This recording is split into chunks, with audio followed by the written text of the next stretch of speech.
The Jewish State. By Theodor Herzl. Preface. The idea which I have developed in this pamphlet is a very old one. It is the restoration of the Jewish state. The world resounds with outcries against the Jews, and these outcries have awakened the slumbering idea. I wish it to be clearly understood from the outset that no portion of my argument is based on a new discovery. I have discovered neither the historic condition of the Jews nor the means to improve it. In fact, every man will see for himself that the materials of the structure I am designing are not only in existence, but actually already in hand.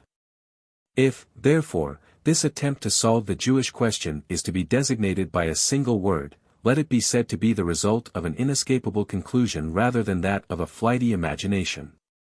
I must, in the first place, guard my scheme from being treated as utopian by superficial critics who might commit this error of judgment if I did not warn them. I should obviously have done nothing to be ashamed of if I had described a utopia on philanthropic lines. And I should also, in all probability, have obtained literary success more easily if I had set forth my plan in the irresponsible guise of a romantic tale. But this utopia is far less attractive than any one of those portrayed by Sir Thomas More and his numerous forerunners and successors. And I believe that the situation of the Jews in many countries is grave enough to make such preliminary trifling superfluous. An interesting book, Free Land, by Dr. Theodor Herzl, which appeared a few years ago, may serve to mark the distinction I draw between my conception and a utopia. His is the ingenious invention of a modern mind thoroughly schooled in the principles of political economy. It is as remote from actuality as the equatorial mountain on which his dream state lies. Free land is a complicated piece of mechanism with numerous cogged wheels fitting into each other, but there is nothing to prove that they can be set in motion. Even supposing free land societies were to come into existence, I should look on the whole thing as a joke. The present scheme, on the other hand, includes the employment of an existent propelling force. In consideration of my own inadequacy, I shall content myself with indicating the cogs and wheels of the machine to be constructed, and I shall rely on more skilled mechanicians than myself to put them together. Everything depends on our propelling force. And what is that force? The misery of the Jews. Who would venture to deny its existence? We shall discuss it fully in the chapter on the causes of anti-Semitism. Everybody is familiar with the phenomenon of steam power, generated by boiling water, which lifts the kettle lid. Such tea kettle phenomena are the attempts of Zionist and kindred associations to check anti-Semitism. I believe that this power, if rightly employed, is powerful enough to propel a large engine and to move passengers and goods, the engine having whatever form men may choose to give it. I am absolutely convinced that I am right, though I doubt whether I shall live to see myself prove to be so. Those who are the first to inaugurate this movement will scarcely live to see its glorious close. But the inauguration of it is enough to give them a feeling of pride and the joy of spiritual freedom. I shall not be lavish in artistically elaborated descriptions of my project, for fear of incurring the suspicion of painting a utopia. I anticipate, in any case, that thoughtless scoffers will caricature my sketch and thus try to weaken its effect. A Jew, intelligent in other respects, to whom I explained my plan, was of the opinion that a utopia was a project whose future details were represented as already extant. This is a fallacy.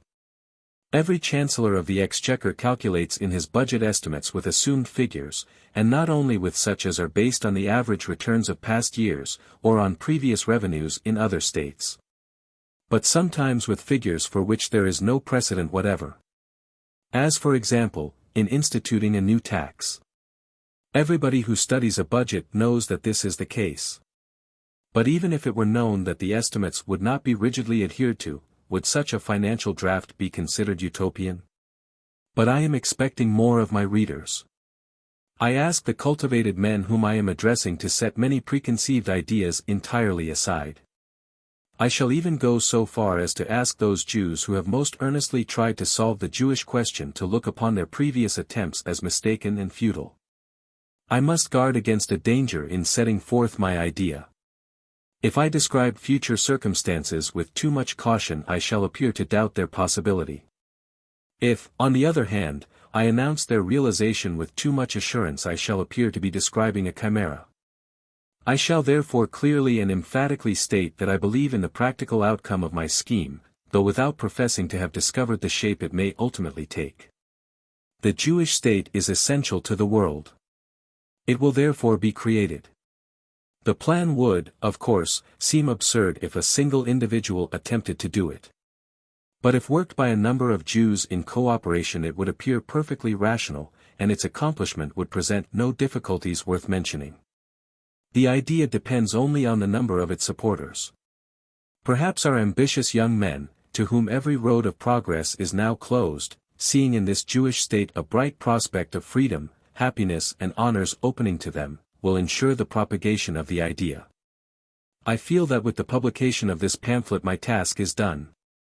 I shall not again take up the pen, unless the attacks of noteworthy antagonists drive me to do so, or it becomes necessary to meet unforeseen objections and to remove errors. Am I stating what is not yet the case? Am I before my time? Are the sufferings of the Jews not yet grave enough? We shall see. It depends on the Jews themselves whether this political pamphlet remains for the present a political romance. If the present generation is too dull to understand it rightly, a future, finer and a better generation will arise to understand it. The Jews who wish for a state shall have it, and they will deserve to have it. Chapter 1. Introduction. It is astonishing how little insight into the science of economics many of the men who move in the midst of active life possess. Hence it is that even Jews faithfully repeat the cry of the anti-Semites, "We depend for sustenance on the nations who are our hosts, and if we had no hosts to support us we should die of starvation." This is a point that shows how unjust accusations may weaken our self-knowledge. But what are the true grounds for this statement concerning the nations that act as hosts?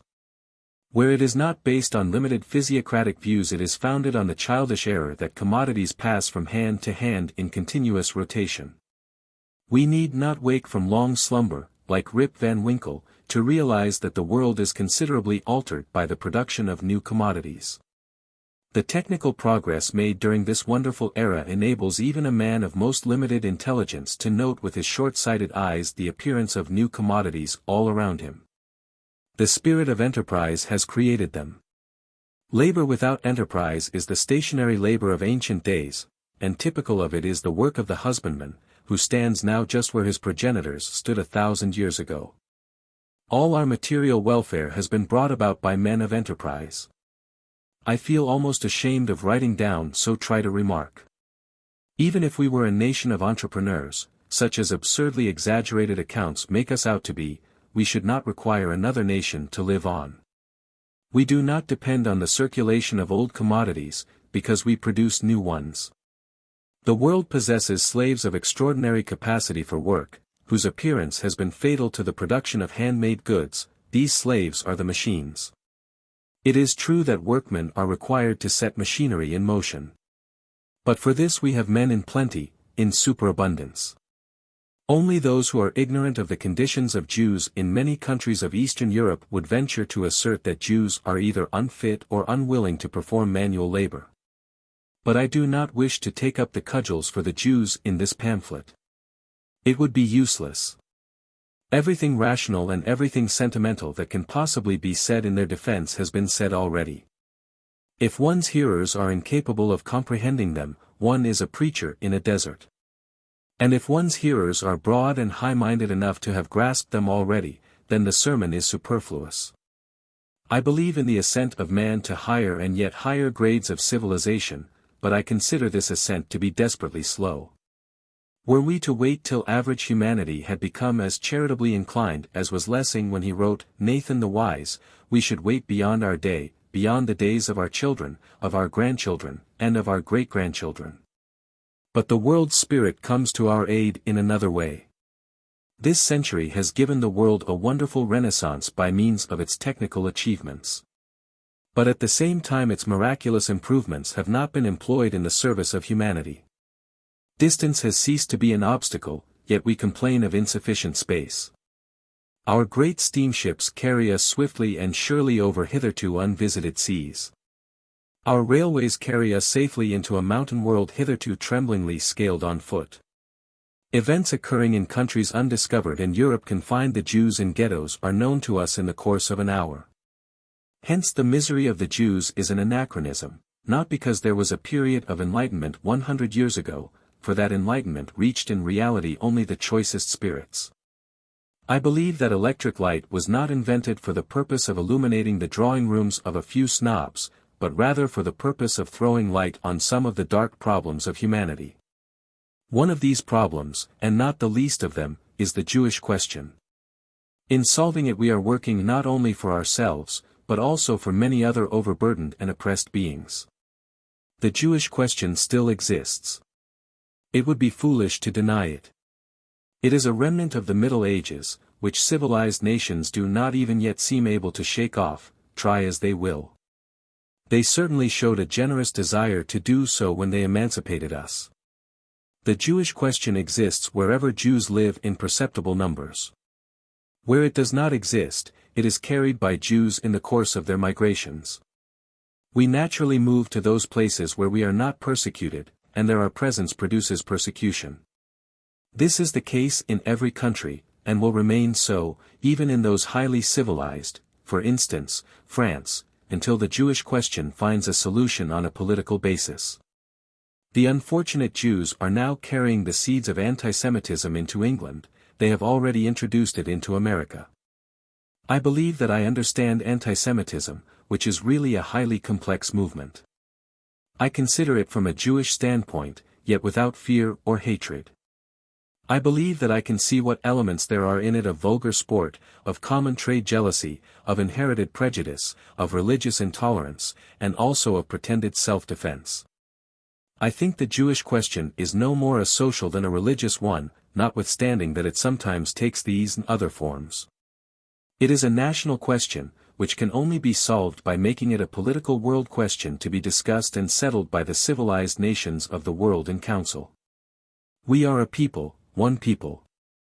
We have honestly endeavored everywhere to merge ourselves in the social life of surrounding communities and to preserve the faith of our fathers. We are not permitted to do so.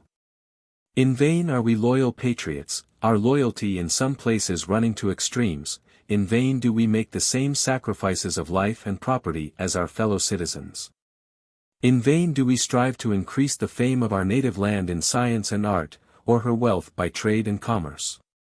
In countries where we have lived for centuries we are still cried down as strangers, and often by those whose ancestors were not yet domiciled in the land where Jews had already had experience of suffering. The majority may decide which are the strangers, for this, as indeed every point which arises in the relations between nations, is a question of might. I do not here surrender any portion of our prescriptive right, when I make this statement merely in my own name as an individual. In the world as it now is and for an indefinite period will probably remain, might precedes right. It is useless, therefore, for us to be loyal patriots, as were the Huguenots who were forced to emigrate. If we could only be left in peace. But I think we shall not be left in peace. Oppression and persecution cannot exterminate us. No nation on earth has survived such struggles and sufferings as we have gone through. Jew-baiting has merely stripped off our weaklings, the strong among us were invariably true to their race when persecution broke out against them. This attitude was most clearly apparent in the period immediately following the emancipation of the Jews. Those Jews who were advanced intellectually and materially entirely lost the feeling of belonging to their race. Wherever our political well-being has lasted for any length of time, we have assimilated with our surroundings. I think this is not discreditable. Hence, the statesman who would wish to see a Jewish strain in his nation would have to provide for the duration of our political well-being, and even a Bismarck could not do that. For old prejudices against us still lie deep in the hearts of the people. He who would have proofs of this need only listen to the people where they speak with frankness and simplicity. Proverb and fairy tale are both anti-Semitic. A nation is everywhere a great child, which can certainly be educated. But its education would, even in most favorable circumstances, occupy such a vast amount of time that we could, as already mentioned, remove our own difficulties by other means long before the process was accomplished. Assimilation, by which I understood not only external conformity in dress, habits, customs, and language, but also identity of feeling and manner, assimilation of Jews could be effected only by intermarriage. But the need for mixed marriages would have to be felt by the majority, their mere recognition by law would certainly not suffice. The Hungarian liberals, who have just given legal sanction to mixed marriages, have made a remarkable mistake which one of the earliest cases clearly illustrates: a baptized Jew married a Jewess. At the same time, the struggle to obtain the present form of marriage accentuated distinctions between Jews and Christians, thus hindering rather than aiding the fusion of races. Those who really wish to see the Jews disappear through intermixture with other nations, can only hope to see it come about in one way. The Jews must previously acquire economic power sufficiently great to overcome the old social prejudice against them. The aristocracy may serve as an example of this, for in its ranks occur the proportionately largest numbers of mixed marriages. The Jewish families which regild the old nobility with their money become gradually absorbed. But what form would this phenomenon assume in the middle classes, where, the Jews being a bourgeois people, the Jewish question is mainly concentrated? A previous acquisition of power could be synonymous with that economic supremacy which Jews are already erroneously declared to possess. And if the power they now possess creates rage and indignation among the anti-Semites, what outbreaks would such an increase of power create? Hence the first step towards absorption will never be taken, because this step would involve the subjection of the majority to a hitherto scorned minority, possessing neither military nor administrative power of its own. I think, therefore, that the absorption of Jews by means of their prosperity is unlikely to occur. In countries which now are anti-Semitic my view will be approved. In others, where Jews now feel comfortable, it will probably be violently disputed by them. My happier co-religionists will not believe me till Jew-baiting teaches them the truth. For the longer anti-Semitism lies in abeyance, the more fiercely will it break out. The infiltration of immigrating Jews, attracted to a land by apparent security, and the ascent in the social scale of native Jews, combine powerfully to bring about a revolution. Nothing is plainer than this rational conclusion. Because I have drawn this conclusion with complete indifference to everything but the quest of truth, I shall probably be contradicted and opposed by Jews who are in easy circumstances. Insofar as private interests alone are held by their anxious or timid possessors to be in danger, they can safely be ignored, for the concerns of the poor and oppressed are of greater importance than theirs. But I wish from the outset to prevent any misconception from arising, particularly the mistaken notion that my project, if realized, would in the least degree injure property now held by Jews. I shall therefore explain everything connected with rights of property very fully. Whereas, if my plan never becomes anything more than a piece of literature, things will merely remain as they are. It might more reasonably be objected that I am giving a handle to anti-Semitism when I say we are a people, one people. That I am hindering the assimilation of Jews where it is about to be consummated, and endangering it where it is an accomplished fact, insofar as it is possible for a solitary writer to hinder or endanger anything. This objection will be especially brought forward in France. It will probably also be made in other countries, but I shall answer only the French Jews beforehand, because these afford the most striking example of my point. However much I may worship personality, powerful individual personality in statesmen, inventors, artists, philosophers, or leaders, as well as the collective personality of a historic group of human beings, which we call a nation, however much I may worship personality, I do not regret its disappearance. Whoever can, will, and must perish, let him perish. But the distinctive nationality of Jews neither can, will, nor must be destroyed. It cannot be destroyed, because external enemies consolidate it. It will not be destroyed. This is shown during 2,000 years of appalling suffering.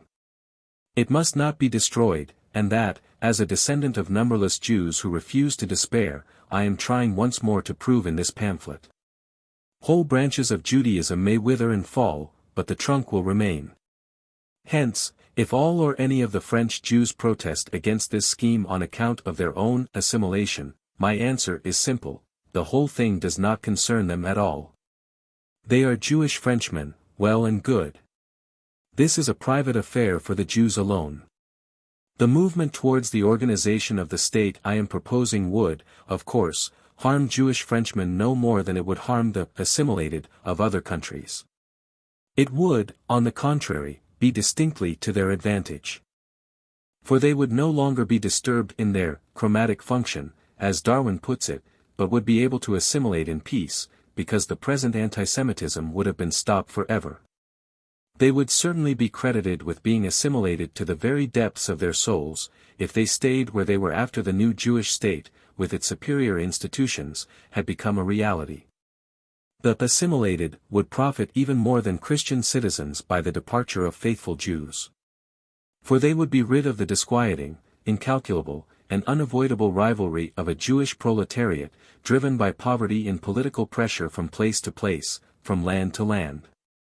This floating proletariat would become stationary. Many Christian citizens, whom we call anti-Semites, can now offer determined resistance to the immigration of foreign Jews. Jewish citizens cannot do this, although it affects them far more directly. For on them they feel first of all the keen competition of individuals carrying on similar branches of industry, who, in addition, either introduce anti-Semitism where it does not exist, or intensify it where it does. The assimilated give expression to this secret grievance in philanthropic undertakings. They organize emigration societies for wandering Jews. There is a reverse to the picture which would be comic, if it did not deal with human beings. For some of these charitable institutions are created not for, but against, persecuted Jews. They are created to dispatch these poor creatures just as fast and far as possible. And thus, many an apparent friend of the Jews turns out, on careful inspection, to be nothing more than an anti-Semite of Jewish origin, disguised as a philanthropist. But the attempts at colonization made even by really benevolent men, interesting attempts though they were, have so far been unsuccessful. I do not think that this or that man took up the matter merely as an amusement, that they engaged in the emigration of poor Jews as one indulges in the racing of horses. The matter was too grave and tragic for such treatment. These attempts were interesting, in that they represented on a small scale the practical forerunners of the idea of a Jewish state. They were even useful, for out of their mistakes may be gathered experience for carrying the idea out successfully on a larger scale. They have, of course, done harm also. The transportation of anti-Semitism to new districts, which is the inevitable consequence of such artificial infiltration, seems to me to be the least of these evils. Far worse is the circumstance that unsatisfactory results tend to cast doubts on intelligent men. What is impractical or impossible to simple argument will remove this doubt from the minds of intelligent men. What is unpractical or impossible to accomplish on a small scale, need not necessarily be so on a larger one. A small enterprise may result in loss under the same conditions which would make a large one pay. A rivulet cannot even be navigated by boats, the river into which it flows carries stately iron vessels. No human being is wealthy or powerful enough to transplant a nation from one habitation to another. An idea alone can achieve that, and this idea of a state may have the requisite power to do so. The Jews have dreamt this kingly dream all through the long nights of their history. "Next year in Jerusalem" is our old phrase. It is now a question of showing that the dream can be converted into a living reality. For this, many old, outgrown, confused and limited notions must first be entirely erased from the minds of men. Dull brains might, for instance, imagine that this exodus would be from civilized regions into the desert. That is not the case. It will be carried out in the midst of civilization. We shall not revert to a lower stage, we shall rise to a higher one. We shall not dwell in mud huts, we shall build new, more beautiful and more modern houses, and possess them in safety. We shall not lose our acquired possessions. We shall realize them. We shall surrender our well-earned rights only for better ones. We shall not sacrifice our beloved customs, we shall find them again. We shall not leave our old home before the new one is prepared for us. Those only will depart who are sure thereby to improve their position. Those who are now desperate will go first, after them the poor, next the prosperous, and, last of all, the wealthy. Those who go in advance will raise themselves to a higher grade, equal to those whose representatives will shortly follow. Thus the exodus will be at the same time an ascent of the class. The departure of the Jews will involve no economic disturbances, no crises, no persecutions. In fact, the countries they abandon will revive to a new period of prosperity. There will be an inner migration of Christian citizens into the positions evacuated by Jews. The outgoing current will be gradual, without any disturbance, and its initial movement will put an end to anti-Semitism. The Jews will leave as honored friends, and if some of them return, they will receive the same favorable welcome and treatment at the hands of civilized nations as is accorded to all foreign visitors. Their exodus will have no resemblance to a flight, for it will be a well-regulated movement under control of public opinion. The movement will not only be inaugurated with absolute conformity to law, but it cannot even be carried out without the friendly cooperation of interested governments, who would derive considerable benefits from it. Security for the integrity of the idea and the vigor of its execution will be found in the creation of a body corporate, or corporation. This corporation will be called the Society of Jews.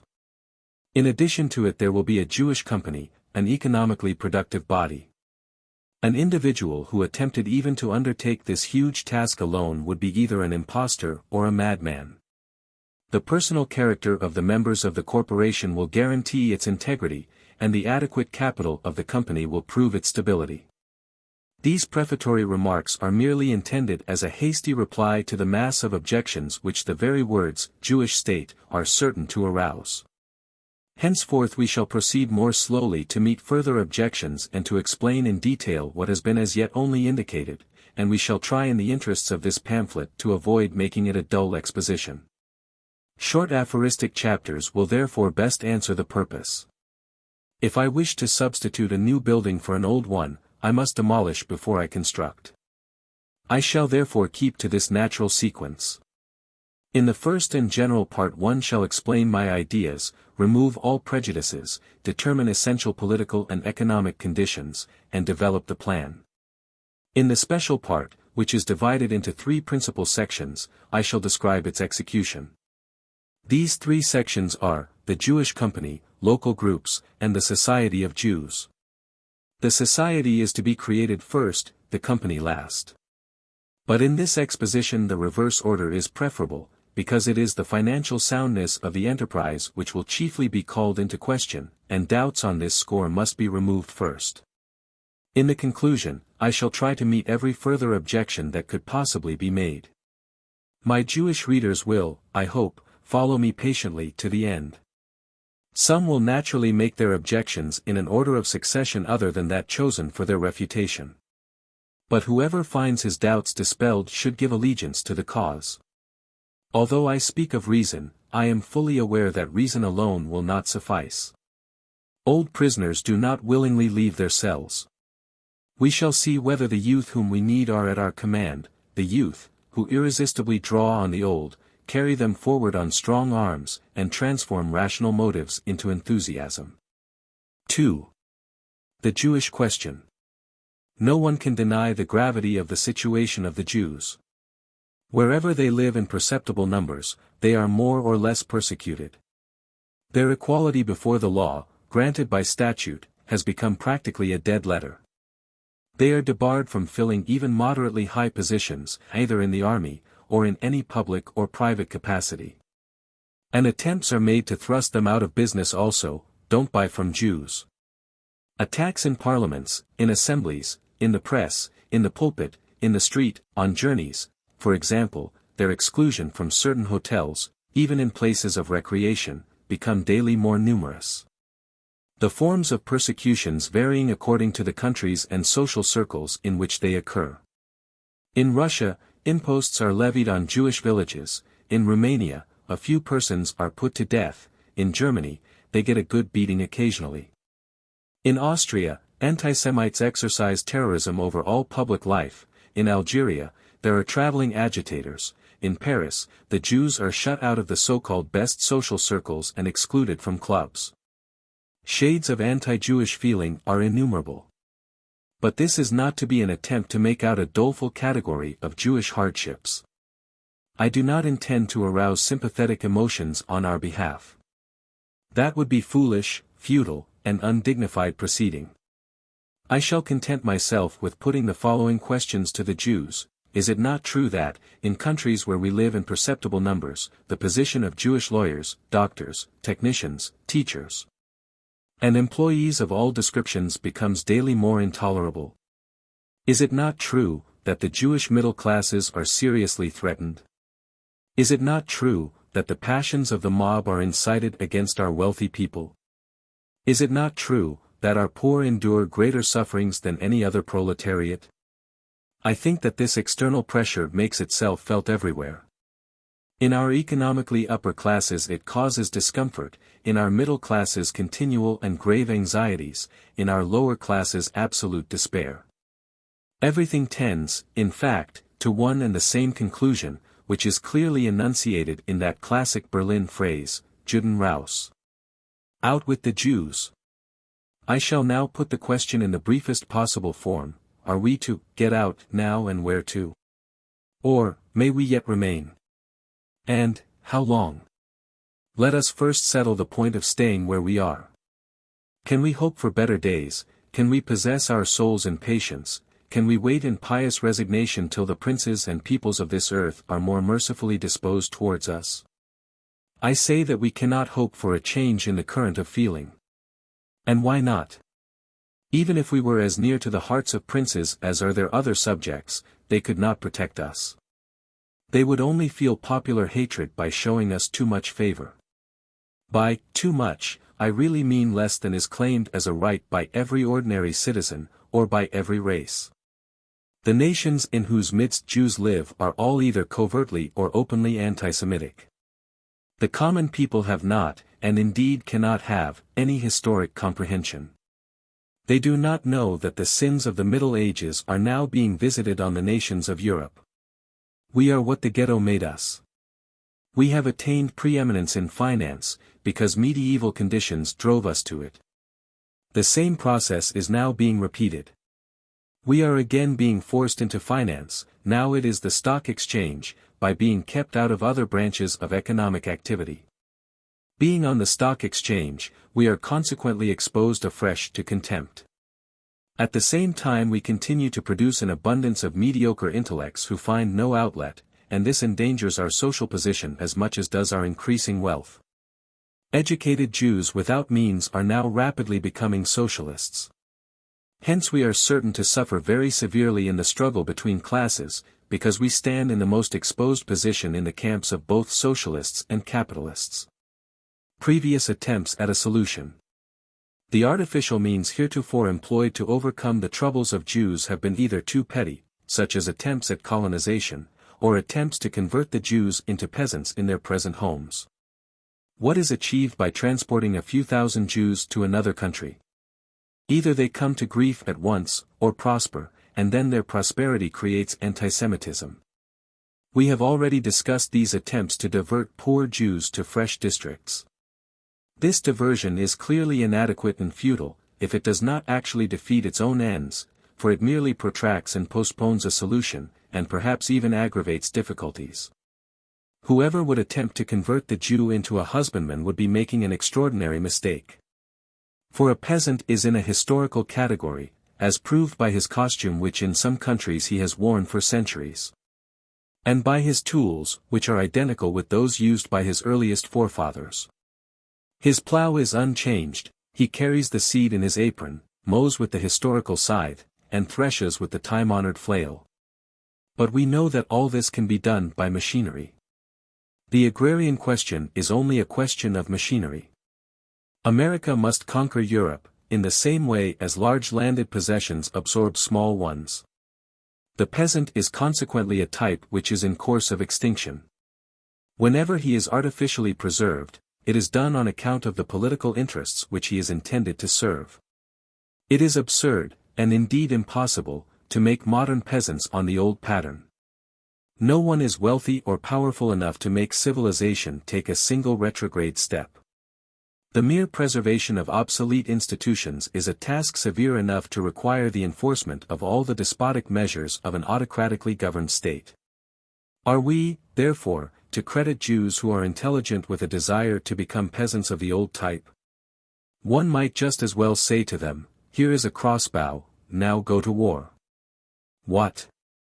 With a crossbow, while the others have rifles and long-range guns?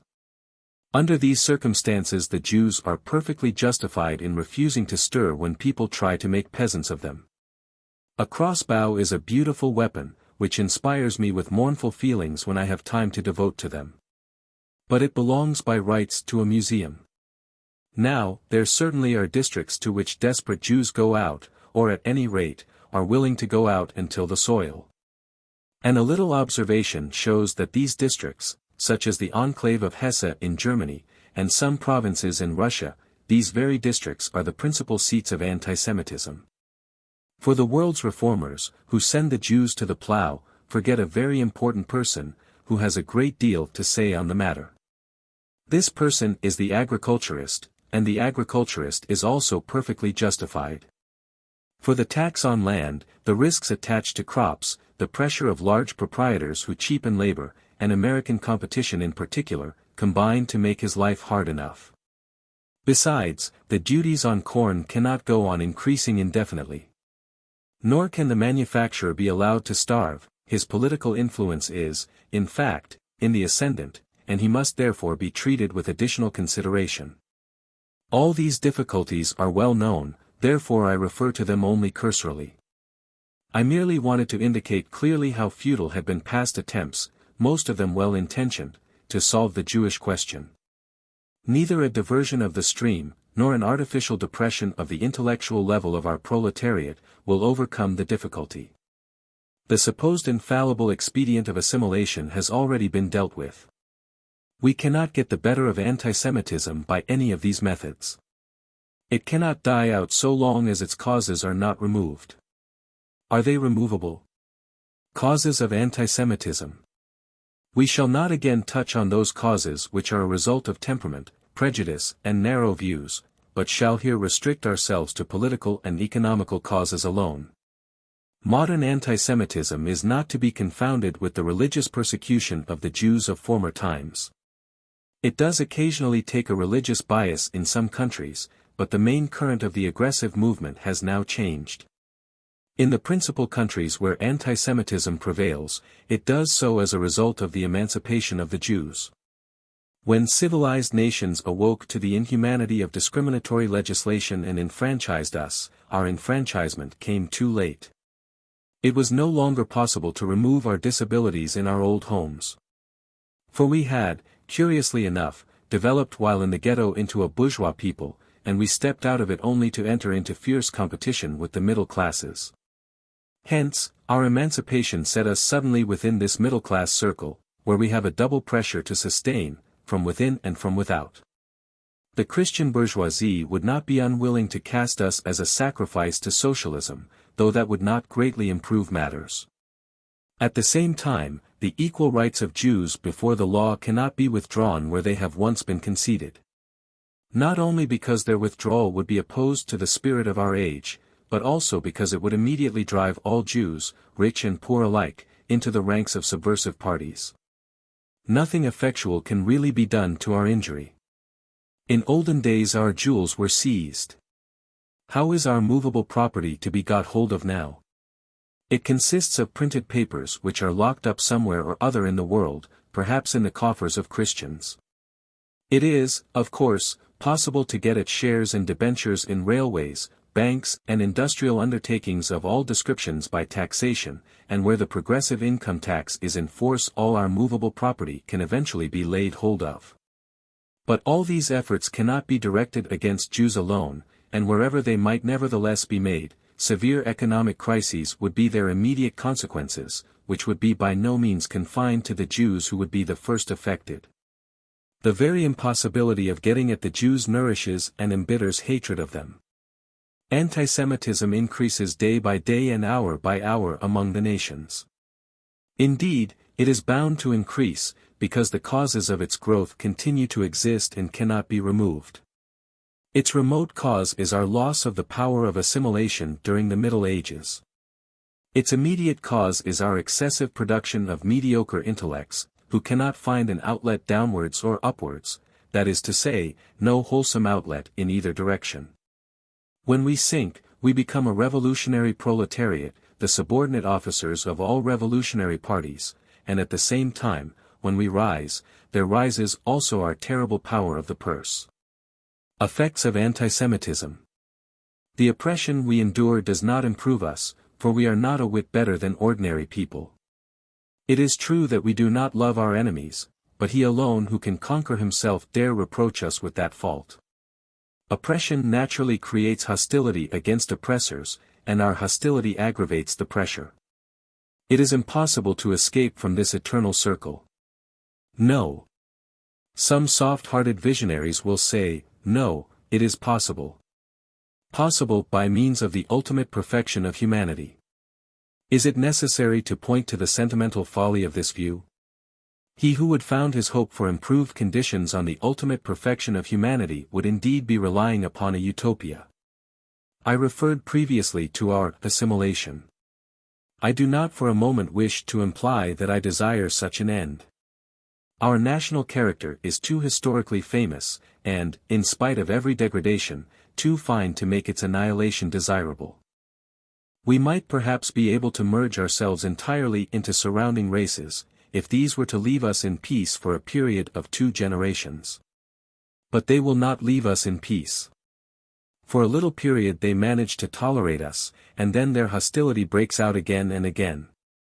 The world is provoked somehow by our prosperity, because it has for many centuries been accustomed to consider us as the most contemptible among the poverty-stricken. In its ignorance and narrowness of heart, it fails to observe that prosperity weakens our Judaism and extinguishes our peculiarities. It is only pressure that forces us back to the parent stem. It is only hatred encompassing us that makes us strangers once more. Thus, whether we like it or not, we are now, and shall henceforth remain, a historic group with unmistakable characteristics common to us all. We are one people, our enemies have made us one without our consent, as repeatedly happens in history. Distress binds us together, and, thus united, we suddenly discover our strength. Yes, we are strong enough to form a state, and, indeed, a model state. We possess all human and material resources necessary for the purpose. This is therefore the appropriate place to give an account of what has been somewhat roughly termed our human material. But it would not be appreciated till the broad lines of the plan, on which everything depends, has first been marked out. The plan.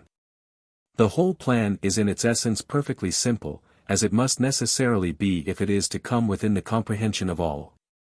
Let the sovereignty be granted us over a portion of the globe large enough to satisfy the rightful requirements of a nation, the rest we shall manage for ourselves.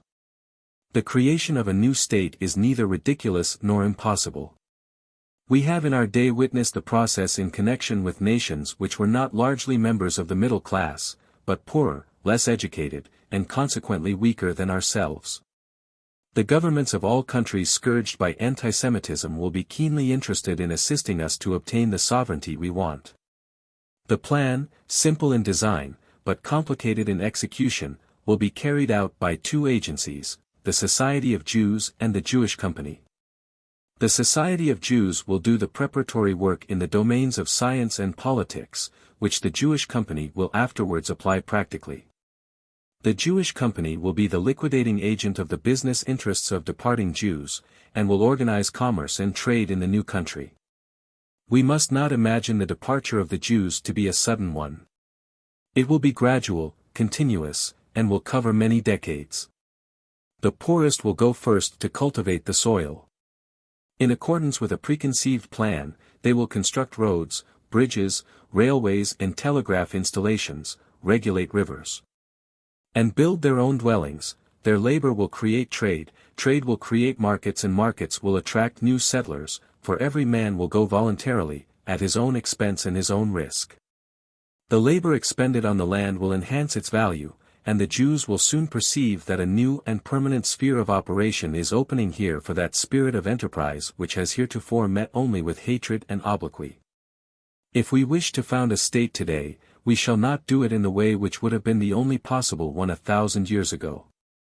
It is foolish to revert to old stages of civilization, as many Zionists would like to do. Supposing, for example, we were obliged to clear a country of wild beasts, we should not set about the task in the fashion of Europeans of the 5th century. We should not take spear and lance and go out singly in pursuit of bears. We would organize a large and active hunting party, drive the animals together, and throw a melinite bomb into their midst. If we wish to conduct building operations, we shall not plant a mass of stakes and piles on the shore of a lake, but we shall build as men build now. Indeed, we shall build in a bolder and more stately style than was ever adopted before, for we now possess means which men never yet possessed. The emigrant standing lowest in the economic scale will be slowly followed by those of a higher grade. Those who at this moment are living in despair will go first. They will be led by the mediocre intellects which we produce so superabundantly and which are persecuted everywhere. This pamphlet will open a general discussion on the Jewish question, but that does not mean that there will be any voting on it. Such a result would ruin the cause from the outset, and dissidents must remember that allegiance or opposition is entirely voluntary. He who will not come with us should remain behind. Let all who are willing to join us, fall in behind our banner and fight for our cause with voice and pen and deed. Those Jews who agree with our idea of a state will attach themselves to the society, which will thereby be authorized to confer and treat with governments in the name of our people. The society will thus be acknowledged in its relations with governments as a state-creating power. This acknowledgement will practically create the state. Should the powers declare themselves willing to admit our sovereignty over a neutral piece of land, then the society will enter into negotiations for the possession of this land. Here two territories come under consideration, Palestine and Argentine. In both countries important experiments in colonization have been made, though on the mistaken principle of a gradual infiltration of Jews. An infiltration is bound to end badly.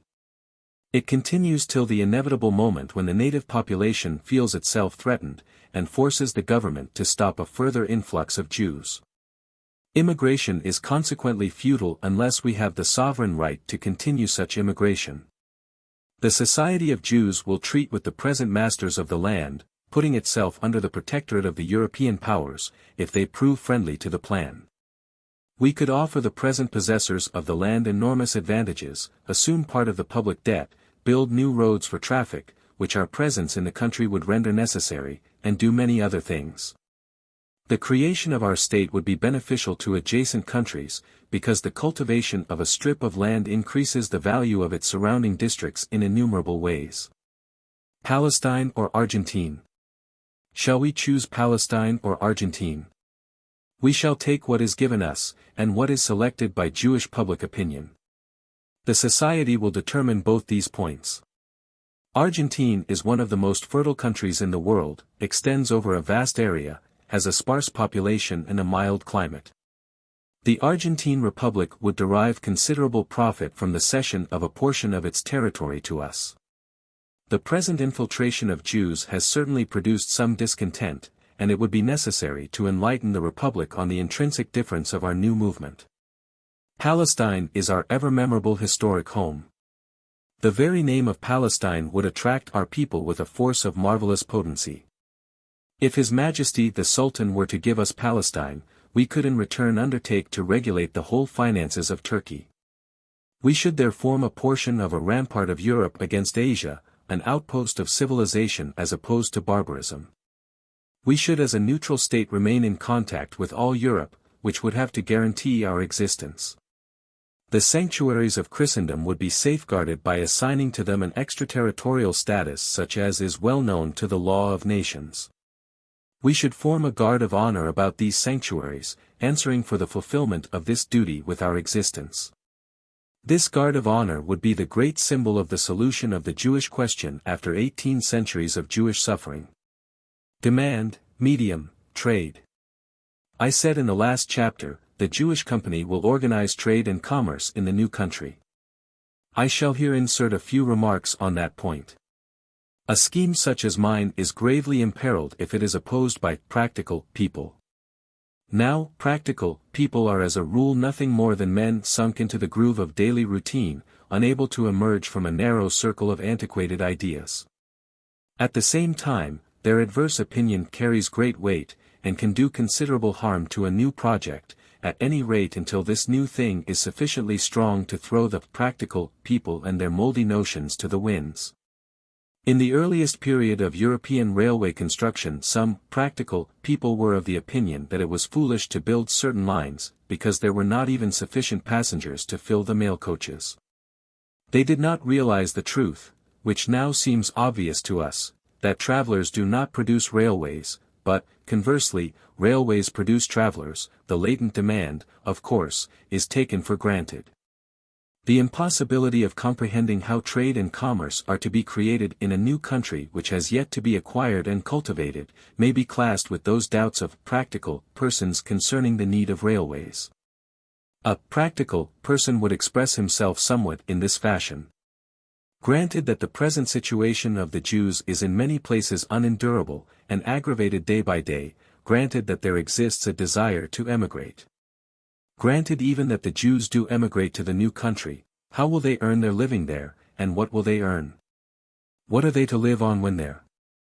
The business of many people cannot be artificially organized in a day.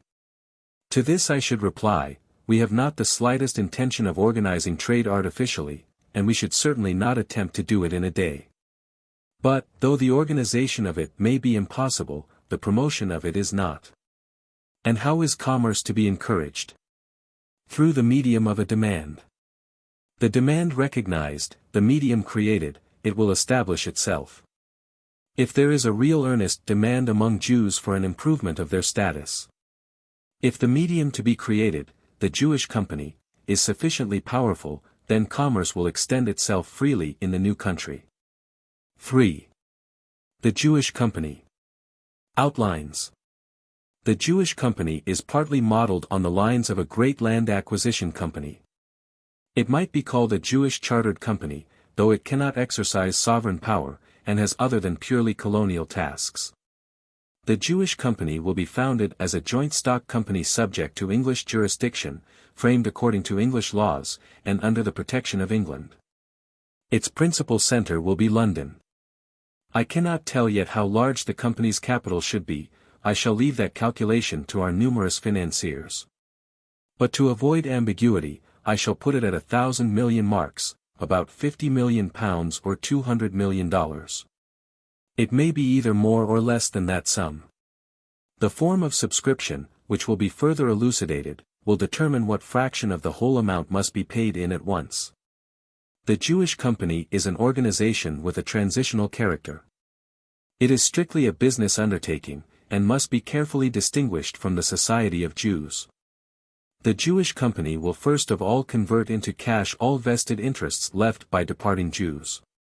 The method adopted will prevent the occurrences of crises, secure every man's property, and facilitate that inner migration of Christian citizens which has already been indicated. Non-transferable goods. The non-transferable goods which come under consideration are buildings, land, and local business connections. The Jewish company will at first take upon itself no more than the necessary negotiations for effecting the sale of these goods. These Jewish sales will take place freely and without any serious fall in prices. The company's branch establishments in various towns will become the central offices for the sale of Jewish estates, and will charge only so much commission on transactions as will ensure their financial stability.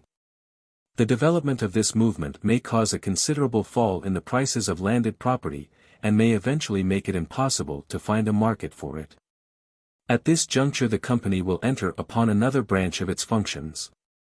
It will take over the management of abandoned estates till such time as it can dispose of them to the greatest advantage. It will collect house rents, let out land on lease, and install business managers, these, on account of the required supervision, being, if possible, tenants also. The company will endeavor everywhere to facilitate the acquisition of land by its tenants, who are Christians. It will, indeed, gradually replace its own officials in the European branches by Christian substitutes, lawyers, etc. And these are not by any means to become servants of the Jews. They are intended to be free agents to the Christian population, so that everything may be carried through in equity, fairness and justice, and without imperiling the internal welfare of the people.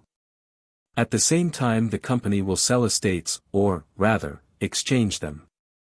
For a house it will offer a house in the new country, and for land, land in the new country. Everything being, if possible, transferred to the new soil in the same state as it was in the old. And this transfer will be a great and recognized source of profit to the company.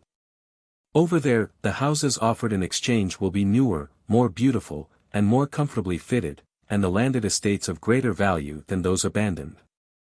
But they will cost the company comparatively little, because it will have bought the ground very cheaply. Purchase of land.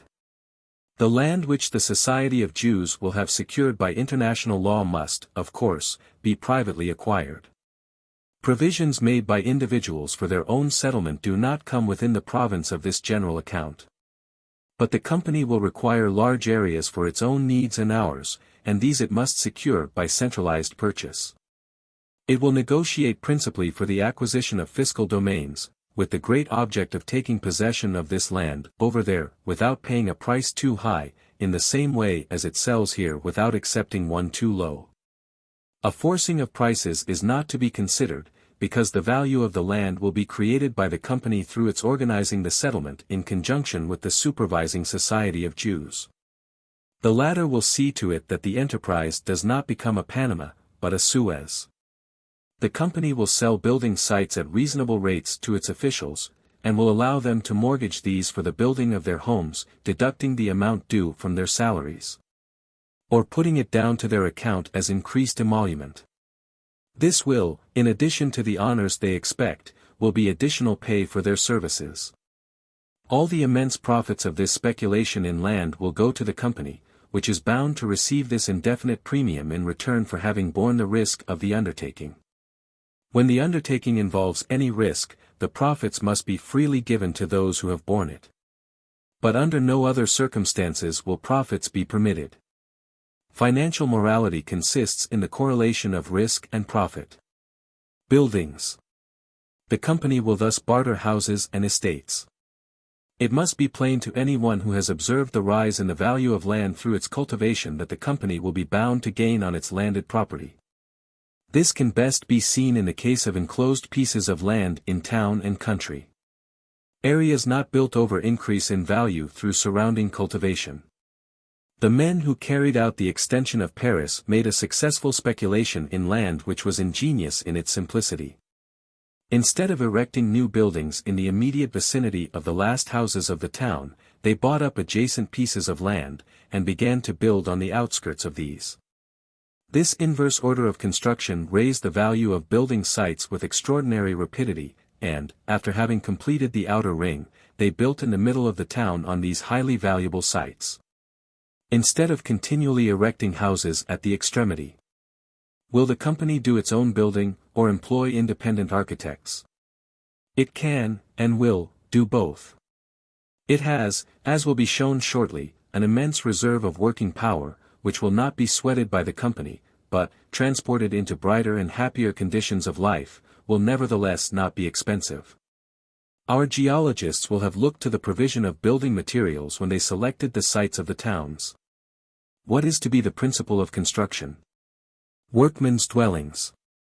The workmen's dwellings, which include the dwellings of all operatives, will be erected at the company's own risk and expense. They will resemble neither those melancholy workmen's barracks of European towns, not those miserable rows of shanties which surround factories.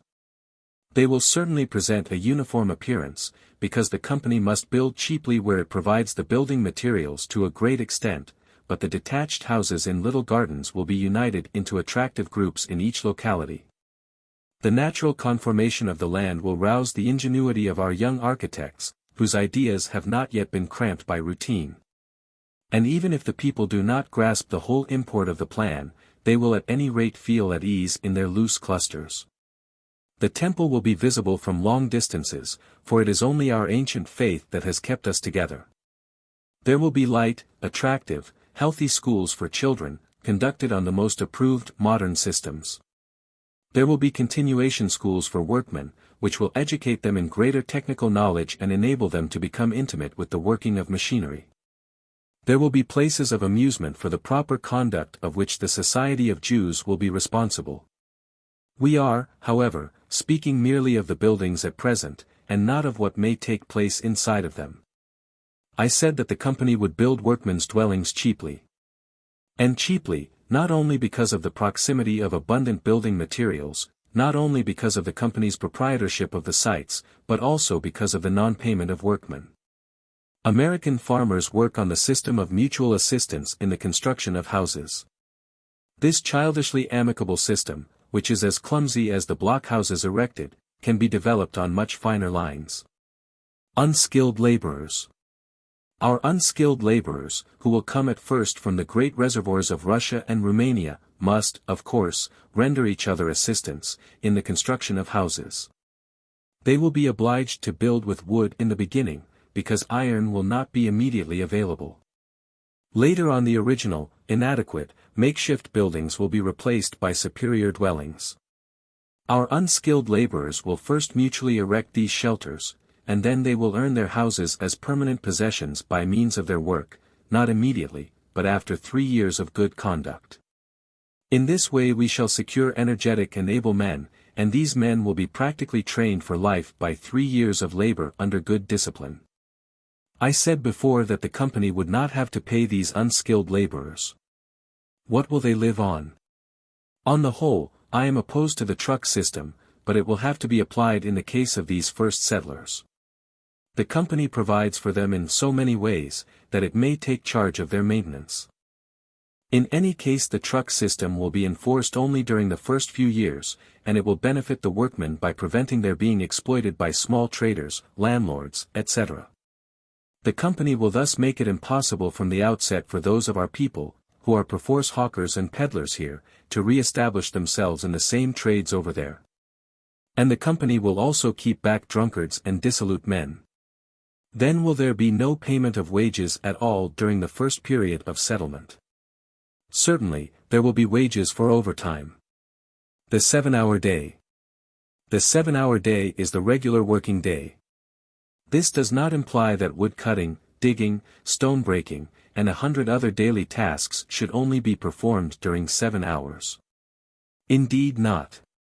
There will be 14 hours of labor, work being done in shifts of 3.5 hours. The organization of all this will be military in character.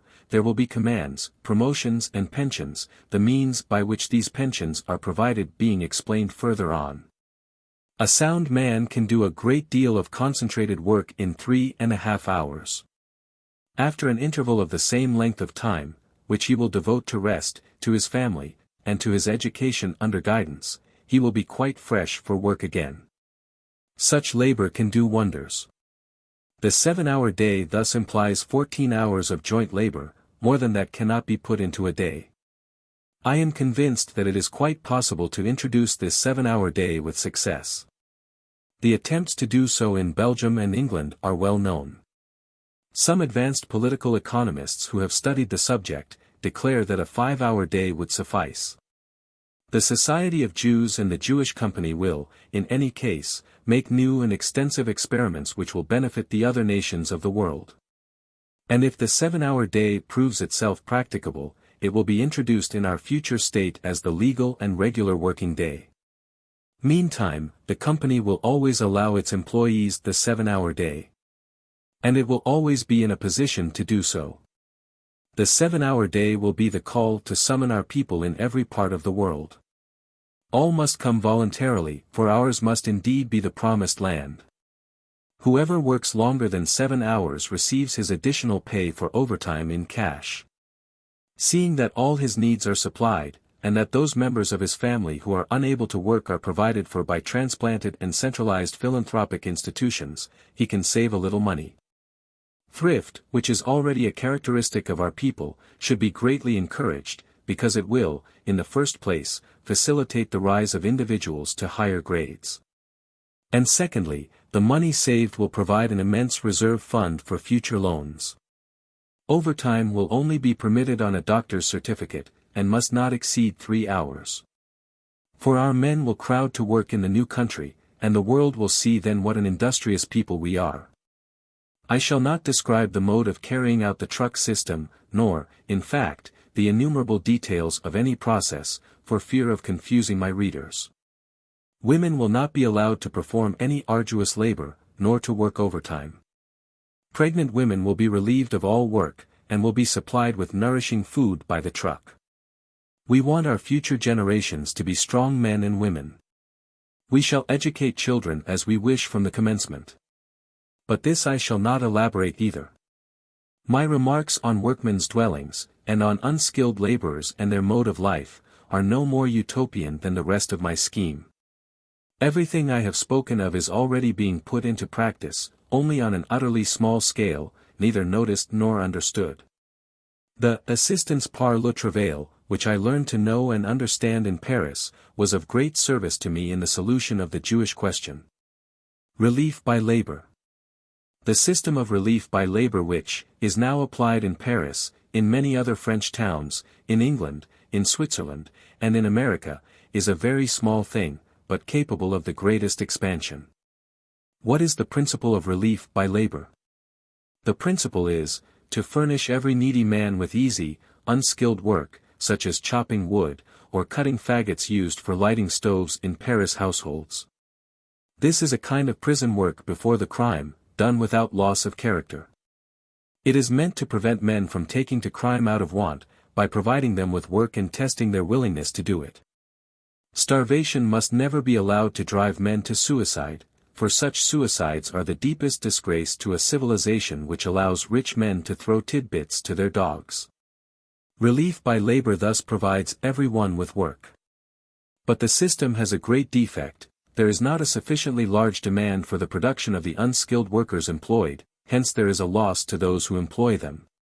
Though it is true that the organization is philanthropic, and therefore prepared for loss. But here the benefaction lies only in the difference between the price paid for the work and its actual value. Instead of giving the beggar 2 sous, the institution supplies him with work on which it loses 2 sous. But at the same time it converts the good-for-nothing beggar into an honest breadwinner, who has earned perhaps 1 franc 50 centimes. 150 centimes for 10. That is to say, the receiver of a benefaction in which there is nothing humiliating has increased it 15-fold. That is to say, 15,000 millions for 1,000 millions. The institution certainly loses 10 centimes. But the Jewish company will not lose 1,000 millions, it will draw enormous profits from this expenditure. There is a moral side also. The small system of relief by labor which exists now preserves rectitude through industry till such time as the man who is out of work finds a post suitable to his capacities, either in his old calling or in a new one. He is allowed a few hours daily for the purpose of looking for a place, in which task the institutions assist him.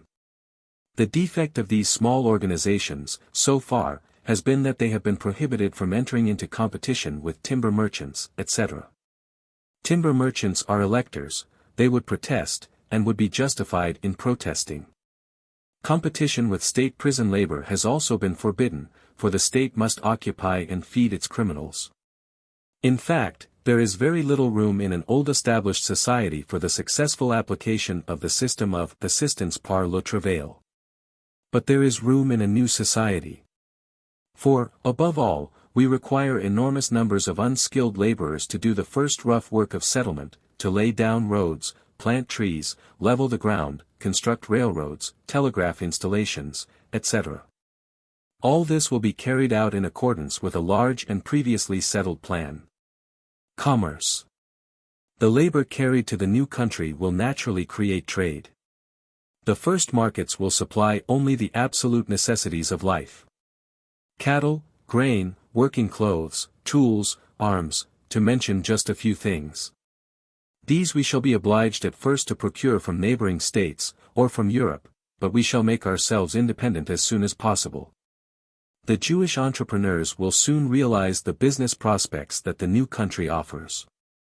The army of the company's officials will gradually introduce more refined requirements of life. Officials include officers of our defensive forces, who will always form about a tenth part of our male colonists. They will be sufficiently numerous to quell mutinies, for the majority of our colonists will be peaceably inclined. The refined requirements of life introduced by our officials in good positions will create a correspondingly improved market, which will continue to better itself. The married man will send for wife and children, and the single for parents and relatives, as soon as a new home is established over there. The Jews who emigrate to the United States always proceed in this fashion. As soon as one of them has daily bread and a roof over his head, he sends for his people, for family ties are strong among us. The Society of Jews and the Jewish Company will unite in caring for and strengthening the family still more, not only morally, but materially also. The officials will receive additional pay on marriage and on the birth of children, for we need all who are there, and all who will follow. Other classes of dwellings. I described before only workmen's dwellings built by themselves, and omitted all mention of other classes of dwellings. These I shall now touch upon. The company's architects will build for the poorer classes of citizens also, being paid in kind or cash. About 100 different types of houses will be erected, and, of course, repeated. These beautiful types will form part of our propaganda. The soundness of their construction will be guaranteed by the company, which will, indeed, gain nothing by selling them to settlers at a fixed sum. And where will these houses be situated? That will be shown in the section dealing with local groups. Seeing that the company does not wish to earn anything on the building works but only on the land, it will desire as many architects as possible to build by private contract. This system will increase the value of landed property, and it will introduce luxury, which serves many purposes. Luxury encourages arts and industries, paving the way to a future subdivision of large properties. Rich Jews who are now obliged carefully to secrete their valuables, and to hold their dreary banquets behind lowered curtains, will be able to enjoy their possessions in peace, over there. If they cooperate in carrying out this emigration scheme, their capital will be rehabilitated and will have served to promote an unexampled undertaking. If in the new settlement rich Jews begin to rebuild their mansions which are stared at in Europe with such envious eyes, it will soon become fashionable to live over there in beautiful modern houses. Some forms of liquidation. The Jewish company is intended to be the receiver and administrator of the non-transferable goods of the Jews. Its methods of procedure can be easily imagined in the case of houses and estates, but what methods will it adopt in the transfer of businesses?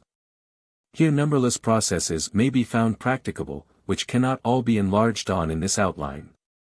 But none of them will present any great difficulties, for in each case the business proprietor, when he voluntarily decides to emigrate, will settle with the company's officers in his district on the most advantageous form of liquidation. This will most easily be arranged in the case of small employers, in whose trades the personal activity of the proprietor is of chief importance, while goods and organization are a secondary consideration. The company will provide a certain field of operation for the emigrant's personal activity, and will substitute a piece of ground, with loan of machinery, for his goods. Jews are known to adapt themselves with remarkable ease to any form of earning a livelihood, and they will quickly learn to carry on a new industry. In this way a number of small traders will become small landholders. The company will, in fact, be prepared to sustain what appears to be a loss in taking over the non-transferable property of the poorest emigrants. For it will thereby induce the free cultivation of tracts of land, which raises the value of adjacent tracts. In medium-sized businesses, where goods and organization equal, or even exceed, in importance, the personal activity of the manager, whose larger connection is also non-transferable, various forms of liquidation are possible. Here comes an opportunity for that inner migration of Christian citizens into positions evacuated by Jews. The departing Jew will not lose his personal business credit, but will carry it with him, and make good use of it in a new country to establish himself. The Jewish company will open a current bank account for him. And he can sell the goodwill of his original business, or hand it over to the control of managers under supervision of the company's officials. The managers may rent the business or buy it, paying for it by installments. But the company acts temporarily as curator for the emigrants, in superintending, through its officers and lawyers, the administration of their affairs, and seeing to the proper collection of all payments. If a Jew cannot sell his business, or entrust it to a proxy or wish to give up its personal management, he may stay where he is. The Jews who stay will be none the worse off, for they will be relieved of the competition of those who leave, and will no longer hear the anti-Semitic cry, "Don't buy from Jews." If the emigrating business proprietor wishes to carry on his old business in the new country, he can make his arrangements for it from the very commencement. An example will best illustrate my meaning. The firm X carries on a large business in dry goods. The head of the firm wishes to emigrate.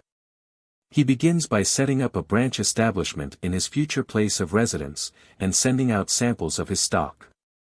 The first poor settlers will be his first customers. These will be followed by emigrants of a higher class, who require superior goods. X then sends out newer goods, and eventually ships his newest. The branch establishment begins to pay while the principal one is still in existence, so that X ends by having two paying business houses. He sells his original business or hands it over to his Christian representative to manage, and goes off to take charge of the new one. Another and greater example, Y and Son are large coal traders, with mines and factories of their own. How is so huge and complex a property to be liquidated? The mines and everything connected with them might, in the first place, be bought up by the state, in which they are situated. In the second place, the Jewish company might take them over, paying for them partly in land, partly in cash. A third method might be the conversion of Y and Son into a limited company. A fourth method might be the continued working of the business under the original proprietors, who would return at intervals to inspect their property, as foreigners, and as such, under the protection of law in every civilized state. All these suggestions are carried out daily. A fifth and excellent method, and one which might be particularly profitable, I shall merely indicate, because the existing examples of its working are at present few, however ready the modern consciousness may be to adopt them. Y and Son might sell their enterprise to the collective body of their employees, who would form a cooperative society, with limited liability, and might perhaps pay the requisite sum with the help of the state treasury, which does not charge high interest. The employees would then gradually pay off the loan, which either the government or the Jewish company, or even Y and Son, would have advanced to them. The Jewish company will be prepared to conduct the transfer of the smallest affairs equally with the largest. And whilst the Jews quietly emigrate and establish their new homes, the company acts as the great controlling body, which organizes the departure, takes charge of deserted possessions, guarantees the proper conduct of the movement with its own visible and tangible property, and provides permanent security for those who have already settled. Securities of the company. What assurance will the company offer that the abandonment of countries will not cause their impoverishment and produce economic crises? I have already mentioned that honest anti-Semites, whilst preserving their independence, will combine with our officials in controlling the transfer of our estates. But the state revenues might suffer by the loss of a body of taxpayers, who, though little appreciated as citizens, are highly valued in finance. The state should, therefore, receive compensation for this loss. This we offer indirectly by leaving in the country businesses which we have built up by means of Jewish acumen and Jewish industry, by letting our Christian fellow citizens move into our evacuated positions, and by this facilitating the rise of numbers of people to greater prosperity so peaceably and in so unparalleled a manner. The French Revolution had a somewhat similar result, on a small scale, but it was brought about by bloodshed on the guillotine in every province of France, and on the battlefields of Europe. Moreover, inherited and acquired rights were destroyed, and only cunning buyers enriched themselves by the purchase of state properties. The Jewish company will offer to the states that come within its sphere of activity direct as well as indirect advantages. It will give governments the first offer of abandoned Jewish property, and allow buyers most favorable conditions. Governments, again, will be able to make use of this friendly appropriation of land for the purpose of certain social improvements. The Jewish company will give every assistance to governments and parliaments in their efforts to direct the inner migration of Christian citizens.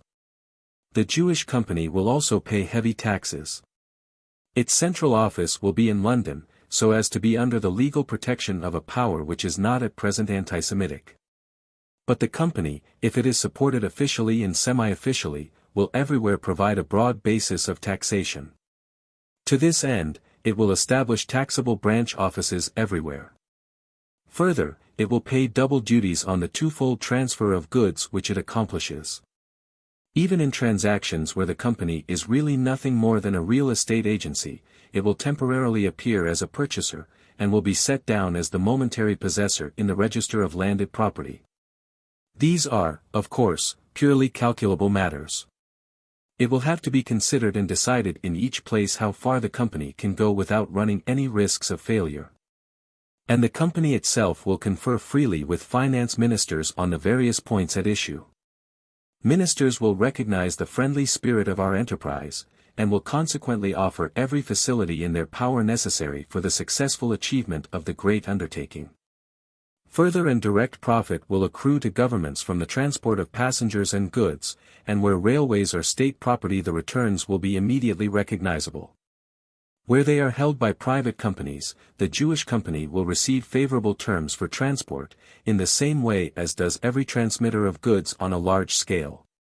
Freight and carriage must be made as cheap as possible for our people, because every traveler will pay his own expenses.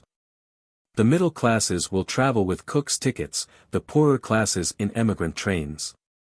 The company might make a good deal by reductions on passengers and goods, but here, as elsewhere, it must adhere to its principle of not trying to raise its receipts to a greater sum than will cover its working expenses. In many places Jews have control of the transport, and the transport businesses will be the first needed by the company and the first to be liquidated by it. The original owners of these concerns will either enter the company's service, or establish themselves independently, over there. The new arrivals will certainly require their assistance, and theirs being a paying profession, which they may and indeed must exercise there to earn a living, numbers of these enterprising spirits will depart. It is unnecessary to describe all the business details of this monster expedition. They must be judiciously evolved out of the original plan by many able men, who must apply their minds to achieving the best system. Some of the company's activities. Many activities will be interconnected. For example, the company will gradually introduce the manufacture of goods into the settlements which will, of course, be extremely primitive at their inception. Clothing, linens, and shoes will first of all be manufactured for our own poor emigrants, who will be provided with new suits of clothing at the various European emigration centers. They will not receive these clothes as alms, which might hurt their pride, but in exchange for old garments, any loss the company sustains by this transaction will be booked as a business loss. Those who are absolutely without means will pay off their debt to the company by working overtime at a fair rate of wage. Existing emigration societies will be able to give valuable assistance here, for they will do for the company's colonists what they did before for departing Jews. The forms of such cooperation will easily be found. Even the new clothing of the poor settlers will have the symbolic meaning. You are now entering on a new life. The Society of Jews will see to it that long before the departure and also during the journey a serious yet festive spirit is fostered by means of prayers, popular lectures, instruction on the object of the expedition, instruction on hygienic matters for their new places of residence, and guidance in regard to their future work. For the Promised Land is the land of work.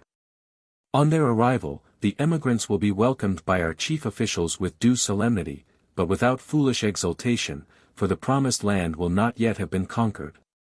But these poor people should already see that they are at home. The clothing industries of the company will, of course, not produce their goods without proper organization. The Society of Jews will obtain from the local branches information about the number, requirements, and date of arrival of the settlers, and will communicate all such information in good time to the Jewish company. In this way it will be possible to provide for them with every precaution. Promotion of industries. The duties of the Jewish company and the Society of Jews cannot be kept strictly apart in this outline. These two great bodies will have to work constantly in unison, the company depending on the moral authority and support of the society, just as the society cannot dispense with the material assistance of the company. For example, in the organizing of the clothing industry, the quantity produced will at first be kept down so as to preserve an equilibrium between supply and demand. And wherever the company undertakes the organization of new industries, the same precaution must be exercised. But individual enterprise must never be checked by the company with its superior force. We shall only work collectively when the immense difficulties of the task demand common action. We shall, wherever possible, scrupulously respect the rights of the individual. Private property, which is the economic basis of independence, shall be developed freely and be respected by us. Our first unskilled laborers will at once have the opportunity to work their way up to private proprietorship. The spirit of enterprise must, indeed, be encouraged in every possible way. Organization of industries will be promoted by a judicious system of duties, by the employment of cheap raw material, and by the institution of a board to collect and publish industrial statistics. But this spirit of enterprise must be wisely encouraged, and risky speculation must be avoided. Every new industry must be advertised for a long period before establishment, so as to prevent failure on the part of those who might wish to start a similar business 6 months later. Whenever a new industrial establishment is founded, the company should be informed, so that all those interested may obtain information from it. Industrialists will be able to make use of centralized labor agencies, which will only receive a commission large enough to ensure their continuance. The industrialists might, for example, telegraph for 500 unskilled laborers for 3 days, 3 weeks, or 3 months. The labor agency would then collect these 500 unskilled laborers from every possible source, and dispatch them at once to carry out the agricultural or industrial enterprise. Parties of workmen will thus be systematically drafted from place to place like a body of troops. These men will, of course, not be sweated, but will work only a 7-hour day. And, in spite of their change of locality, they will preserve their organization, work out their term of service, and receive commands, promotions, and pensions. Some establishments may, of course, be able to obtain their workmen from other sources, if they wish, but they will not find it easy to do so. The society will be able to prevent the introduction of non-Jewish work slaves by boycotting obstinate employers, by obstructing traffic, and by various other methods. The 7-hour workers will therefore have to be taken, and we shall thus bring our people gradually, and without coercion, to adopt the normal 7-hour day. Settlement of skilled laborers. It is clear that what can be done for unskilled workers can be even more easily done for skilled laborers. These will work under similar regulations in the factories, and the Central Labor Agency will provide them when required. Independent operatives and small employers must be carefully taught on account of the rapid progress of scientific improvements, must acquire technical knowledge even if no longer very young men, must study the power of water, and appreciate the forces of electricity. Independent workers must also be discovered and supplied by the society's agency. The local branch will apply, for example, to the central office, "We want so many carpenters, locksmiths, glaziers, etc." The central office will publish this demand, and the proper men will apply there for the work. These would then travel with their families to the place where they were wanted, and would remain there without feeling the pressure of undue competition. A permanent and comfortable home would thus be provided for them. Method of raising capital. The capital required for establishing the company was previously put at what seemed an absurdly high figure. The amount actually necessary will be fixed by financiers, and will in any case be a very considerable sum. There are 3 ways of raising this sum, all of which the society will take under consideration. This society, the great jester of the Jews, will be formed by our best and most upright men, who must not derive any material advantage from their membership. Although the society cannot at the outset possess any but moral authority, this authority will suffice to establish the credit of the Jewish company in the nation's eyes. The Jewish company will be unable to succeed in its enterprise unless it has received the society's sanction. It will thus not be formed of any mere indiscriminate group of financiers. For the society will weigh, select and decide, and will not give its approbation till it is sure of the existence of a sound basis for the conscientious carrying out of the scheme. It will not permit experiments with insufficient means, for this undertaking must succeed at the first attempt. Any initial failure would compromise the whole idea for many decades to come, or might even make its realization permanently impossible. The three methods of raising capital are, 1. Through big banks, 2. Through small and private banks, 3. Through public subscription. The first method of raising capital is, through big banks. The required sum could then be raised in the shortest possible time among the large financial groups, after they had discussed the advisability of the course. The great advantage of this method would be that it would avoid the necessity of paying in the thousand millions, to keep to the original figure, immediately in its entirety. A further advantage would be that the credit of these powerful financiers would also be of service to the enterprise. Many latent political forces lie in our financial power, that power which our enemies assert to be so effective. It might be so, but actually it is not. Poor Jews feel only the hatred which this financial power provokes, its use in alleviating their lot as a body, they have not yet felt. The credit of our great Jewish financiers would have to be placed at the service of the national idea. But should these gentlemen, who are quite satisfied with their lot, feel indisposed to do anything for their fellow Jews who are unjustly held responsible for the large possessions of certain individuals, then the realization of this plan will afford an opportunity for drawing a clear line of distinction between them and the rest of Jewry. The great financiers, moreover, will certainly not be asked to raise an amount so enormous out of pure philanthropic motives, that would be expecting too much. The promoters and stockholders of the Jewish company are, on the contrary, expected to do a good piece of business, and they will be able to calculate beforehand what their chances of success are likely to be. For the Society of Jews will be in possession of all documents and references which may serve to define the prospects of the Jewish company. The Society will in particular have investigated with exactitude the extent of the new Jewish movement, so as to provide the company promoters with thoroughly reliable information on the amount of support they may expect. The Society will also supply the Jewish company with comprehensive modern Jewish statistics, thus doing the work of what is called in France a Société d'études, which undertakes all preliminary research previous to the financing of a great undertaking. Even so, the enterprise may not receive the valuable assistance of our moneyed magnates. These might, perhaps, even try to oppose the Jewish movement by means of their secret agents. Such opposition we shall meet with relentless determination.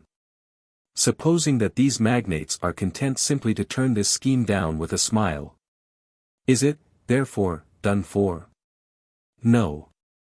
For then the money will be raised in another way, by an appeal to moderately rich Jews. The smaller Jewish banks would have to be united in the name of the national idea against the big banks till they were gathered into a second and formidable financial force. But, unfortunately, this would require a great deal of financing at first, for the £50 million would have to be subscribed in full before starting work. And, as this sum could only be raised very slowly, all sorts of banking business would have to be done and loans made during the first few years. It might even occur that, in the course of all these transactions, their original object would be forgotten, the moderately rich Jews would have created a new and large business, and Jewish emigration would be forgotten. The notion of raising money in this way is not by any means impracticable. The experiment of collecting Christian money to form an opposing force to the big banks has already been tried. That one could also oppose them with Jewish money has not been thought of until now. But these financial conflicts would bring about all sorts of crises, the countries in which they occurred would suffer, and anti-Semitism would become rampant. This method is therefore not to be recommended. I have merely suggested it, because it comes up in the course of the logical development of the idea. I also do not know whether smaller private banks would be willing to adopt it. In any case, even the refusal of moderately rich Jews would not put an end to the scheme. On the contrary, it would then have to be taken up in real earnest. The Society of Jews, whose members are not businessmen, might try to found a company on a national subscription. The company's capital might be raised, without the intermediary of a syndicate, by means of direct subscription on the part of the public. Not only poor Jews, but also Christians who wanted to get rid of them, would subscribe a small amount to this fund. A new and peculiar form of the plebiscite would thus be established, whereby each man who voted for this solution of the Jewish question would express his opinion by subscribing a stipulated amount. This stipulation would produce security. The fund subscribed would only be paid in if their sum total reached the required amount, otherwise the initial payments would be returned. But if the whole of the required sum is raised by popular subscription, then each little amount would be secured by the great numbers of other small amounts. All this would, of course, need the express and definite assistance of interested governments. Footnotes. The practice of paying the workman's wages in goods instead of money. 4. Local groups. Our transmigration. Previous chapters explained only how the emigration scheme might be carried out without creating any economic disturbance. But so great a movement cannot take place without inevitably rousing many deep and powerful feelings. There are old customs, old memories that attach us to our homes. We have cradles, we have graves, and we alone know how Jewish hearts cling to the graves. Our cradles we shall carry with us, they hold our future, rosy and smiling. Our beloved graves we must abandon, and I think this abandonment will cost us more than any other sacrifice. But it must be so. Economic distress, political pressure, and social obloquy have already driven us from our homes and from our graves. We Jews are even now constantly shifting from place to place, a strong current actually carrying us westward over the sea to the United States, where our presence is also not desired. And where will our presence be desired, so long as we are a homeless nation? But we shall give a home to our people. And we shall give it, not by dragging them ruthlessly out of their sustaining soil, but rather by transplanting them carefully to a better ground. Just as we wish to create new political and economic relations, so we shall preserve as sacred all of the past that is dear to our people's hearts. Hence a few suggestions must suffice, as this part of my scheme will most probably be condemned as visionary. Yet even this is possible and real, though it now appears to be something vague and aimless. Organization will make of it something rational. Emigration in groups. Our people should emigrate in groups of families and friends. But no man will be forced to join the particular group belonging to his former place of residence. Each will be able to journey in his chosen fashion as soon as he has settled his affairs. Seeing that each man will pay his own expenses by rail and boat, he will naturally travel by whatever class suits him best. Possibly there will even be no subdivision for classes on board train and boat, so as to avoid making the poor feel their position too keenly during their long journey.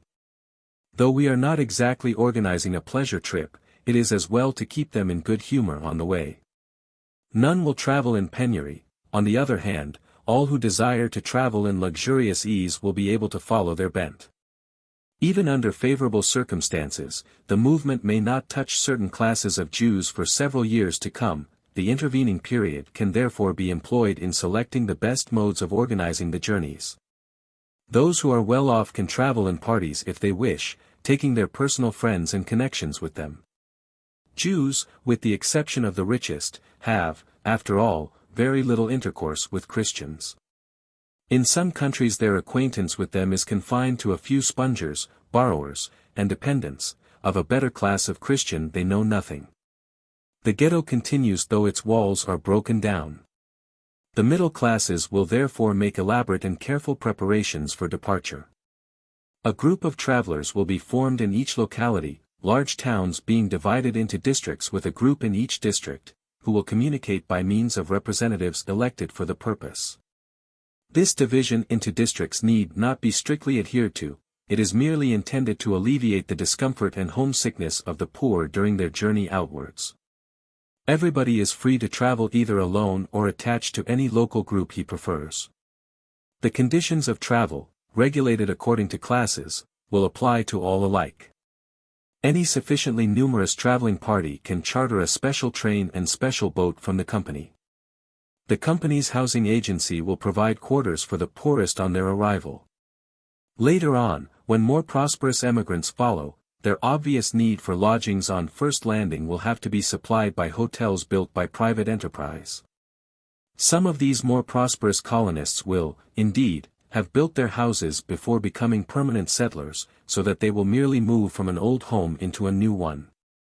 It would be an affront to our intelligent elements to point out everything that they have to do. Every man who attaches himself to the national idea will know how to spread it, and how to make it real within his sphere of influence. We shall first of all ask for the cooperation of our rabbis. Our rabbis. Every group will have its rabbi, traveling with his congregation. Local groups will afterwards form voluntarily about their rabbi, and each locality will have its spiritual leader. Our rabbis, on whom we especially call, will devote their energies to the service of our idea, and will inspire their congregations by preaching it from the pulpit. They will not need to address special meetings for the purpose. An appeal such as this may be uttered in the synagogue. And thus it must be done. For we feel our historic affinity only through the faith of our fathers, as we have long ago absorbed the languages of different nations to an ineradicable degree. The rabbis will receive communications regularly from both society and company, and will announce and explain these to their congregations. Israel will pray for us and for itself. Representatives of the local groups. The local groups will appoint small committees of representative men under the rabbi's presidency, for discussion and settlement of local affairs. Philanthropic institutions will be transferred by their local groups, each institution remaining, over there, the property of the same set of people for whom it was originally founded. I think the old buildings should not be sold, but rather devoted to the assistance of indigent Christians in the forsaken towns. The local groups will receive compensation by obtaining free building sites and every facility for reconstruction in the new country. This transfer of philanthropic institutions will give another of those opportunities, which occur at different points of my scheme, for making an experiment in the service of humanity. Our present unsystematic private philanthropy does little good in proportion to the great expenditure it involves. But these institutions can and must form part of a system by which they will eventually supplement one another. In a new society these organizations can be evolved out of our modern consciousness, and may be based on all previous social experiments. This matter is of great importance to us, on account of our large number of paupers. The weaker characters among us, discouraged by external pressure, spoilt by the soft-hearted charity of our rich men, easily sink until they take to begging. The society, supported by the local groups, will give greatest attention to popular education with regard to this particular. It will create a fruitful soil for many powers which now wither uselessly away. Whoever shows a genuine desire to work will be suitably employed. Beggars will not be endured. Whoever refuses to do anything as a free man will be sent to the workhouse. On the other hand, we shall not relegate the old to an almshouse. An almshouse is one of the cruelest charities which our stupid good nature ever invented. There our old people die out of pure shame and mortification. There they are already buried. But we will leave even to those who stand on the lowest grade of intelligence the consoling illusion of their utility in the world. We will provide easy tasks for those who are incapable of physical labor. For we must allow for diminished vitality in the poor of an already enfeebled generation. But future generations shall be dealt with otherwise, they shall be brought up in liberty for a life of liberty. We will seek to bestow the moral salvation of work on men of every age and of every class, and thus our people will find their strength again in the land of the 7-hour day. Plans of the towns. The local groups will delegate their authorized representatives to select sites for towns. In the distribution of land every precaution will be taken to effect a careful transfer with due consideration for acquired rights. The local groups will have plans of the towns, so that our people may know beforehand where they are to go, in which towns and in which houses they are to live. Comprehensive drafts of the building plans previously referred to will be distributed among the local groups. The principle of our administration will be strict centralization of our local groups' autonomy. In this way the transfer will be accomplished with the minimum of pain. I do not imagine all this to be easier than it actually is. On the other hand, people must not imagine it to be more difficult than it is in reality. The departure of the middle classes. The middle classes will involuntarily be drawn into the outgoing current, for their sons will be officials of the society or employees of the company over there. Lawyers, doctors, technicians of every description, young business people, in fact, all Jews who are in search of opportunities, who now escape from oppression in their native country to earn a living in foreign lands, will assemble on a soil so full of fair promise. The daughters of the middle classes will marry these ambitious men. One of them will send for his wife or fiancée to come out to him, another for his parents, brothers and sisters. Members of a new civilization marry young. This will promote general morality and ensure sturdiness in the new generation, and thus we shall have no delicate offspring of late marriages, children of fathers who spent their strength in the struggle for life. Every middle-class emigrant will draw more of his kind after him. The bravest will naturally get the best out of the new world. But there we seem undoubtedly to have touched on the crucial difficulty of my plan. Even if we succeeded in opening a world discussion on the Jewish question in a serious manner. Even if this debate led us to a positive conclusion that the Jewish state were necessary to the world. Even if the powers assisted us in acquiring the sovereignty over a strip of territory. How are we to transport masses of Jews without undue compulsion from their present homes to this new country? Their emigration is surely intended to be voluntary. The phenomenon of multitudes. Great exertions will hardly be necessary to spur on the movement. Anti-Semites provide the requisite impetus. They need only do what they did before, and then they will create a desire to emigrate where it did not previously exist, and strengthen it where it existed before. Jews who now remain in anti-Semitic countries do so chiefly because even those among them who are most ignorant of history know that numerous changes of residence in bygone centuries never brought them any permanent good. Any land which welcomed the Jews today, and offered them even fewer advantages than that which the Jewish state would guarantee them, would immediately attract a great influx of our people. The poorest, who have nothing to lose, would drag themselves there. But I maintain, and every man may ask himself whether I am not right, that the pressure weighing on us arouses a desire to emigrate even among prosperous strata of society. Now our poorest strata alone would suffice to found a state. These form the strongest human material for acquiring a land, because a little despair is indispensable to the formation of a great undertaking. But when our desperados increase the value of the land by their presence and by the labor they expend on it, they make it at the same time increasingly attractive as a place of settlement to people who are better off. Higher and yet higher strata will feel tempted to go over. The expedition of the first and poorest settlers will be conducted by company and society conjointly, and will probably be additionally supported by existing emigration and Zionist societies. How may a number of people be directed to a particular spot without being given express orders to go there? There are certain Jewish benefactors on a large scale who try to alleviate the sufferings of the Jews by Zionist experiments. To them this problem also presented itself, and they thought to solve it by giving the emigrants money or means of employment. Thus the philanthropists said, "We pay these people to go there." Such a procedure is utterly wrong, and all the money in the world will not achieve its purpose. On the other hand, the company will say, "We shall not pay them, we shall let them pay us. We shall merely offer them some inducements to go." A fanciful illustration will make my meaning more explicit. One of those philanthropists, whom we will call the Baron, and myself both wish to get a crowd of people on to the plain of Longchamps near Paris, on a hot Sunday afternoon. The Baron, by promising them 10 francs each, will, for 200,000 francs, bring out 20,000 perspiring and miserable people, who will curse him for having given them so much annoyance. Whereas I will offer these 200,000 francs as a prize for the swiftest racehorse, and then I shall have to put up barriers to keep the people off Longchamps.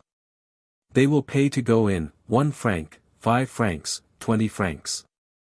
The consequence will be that I shall get the 500,000 of people out there. The President of the Republic will drive up to La Daumont, and the crowds will enjoy and amuse themselves.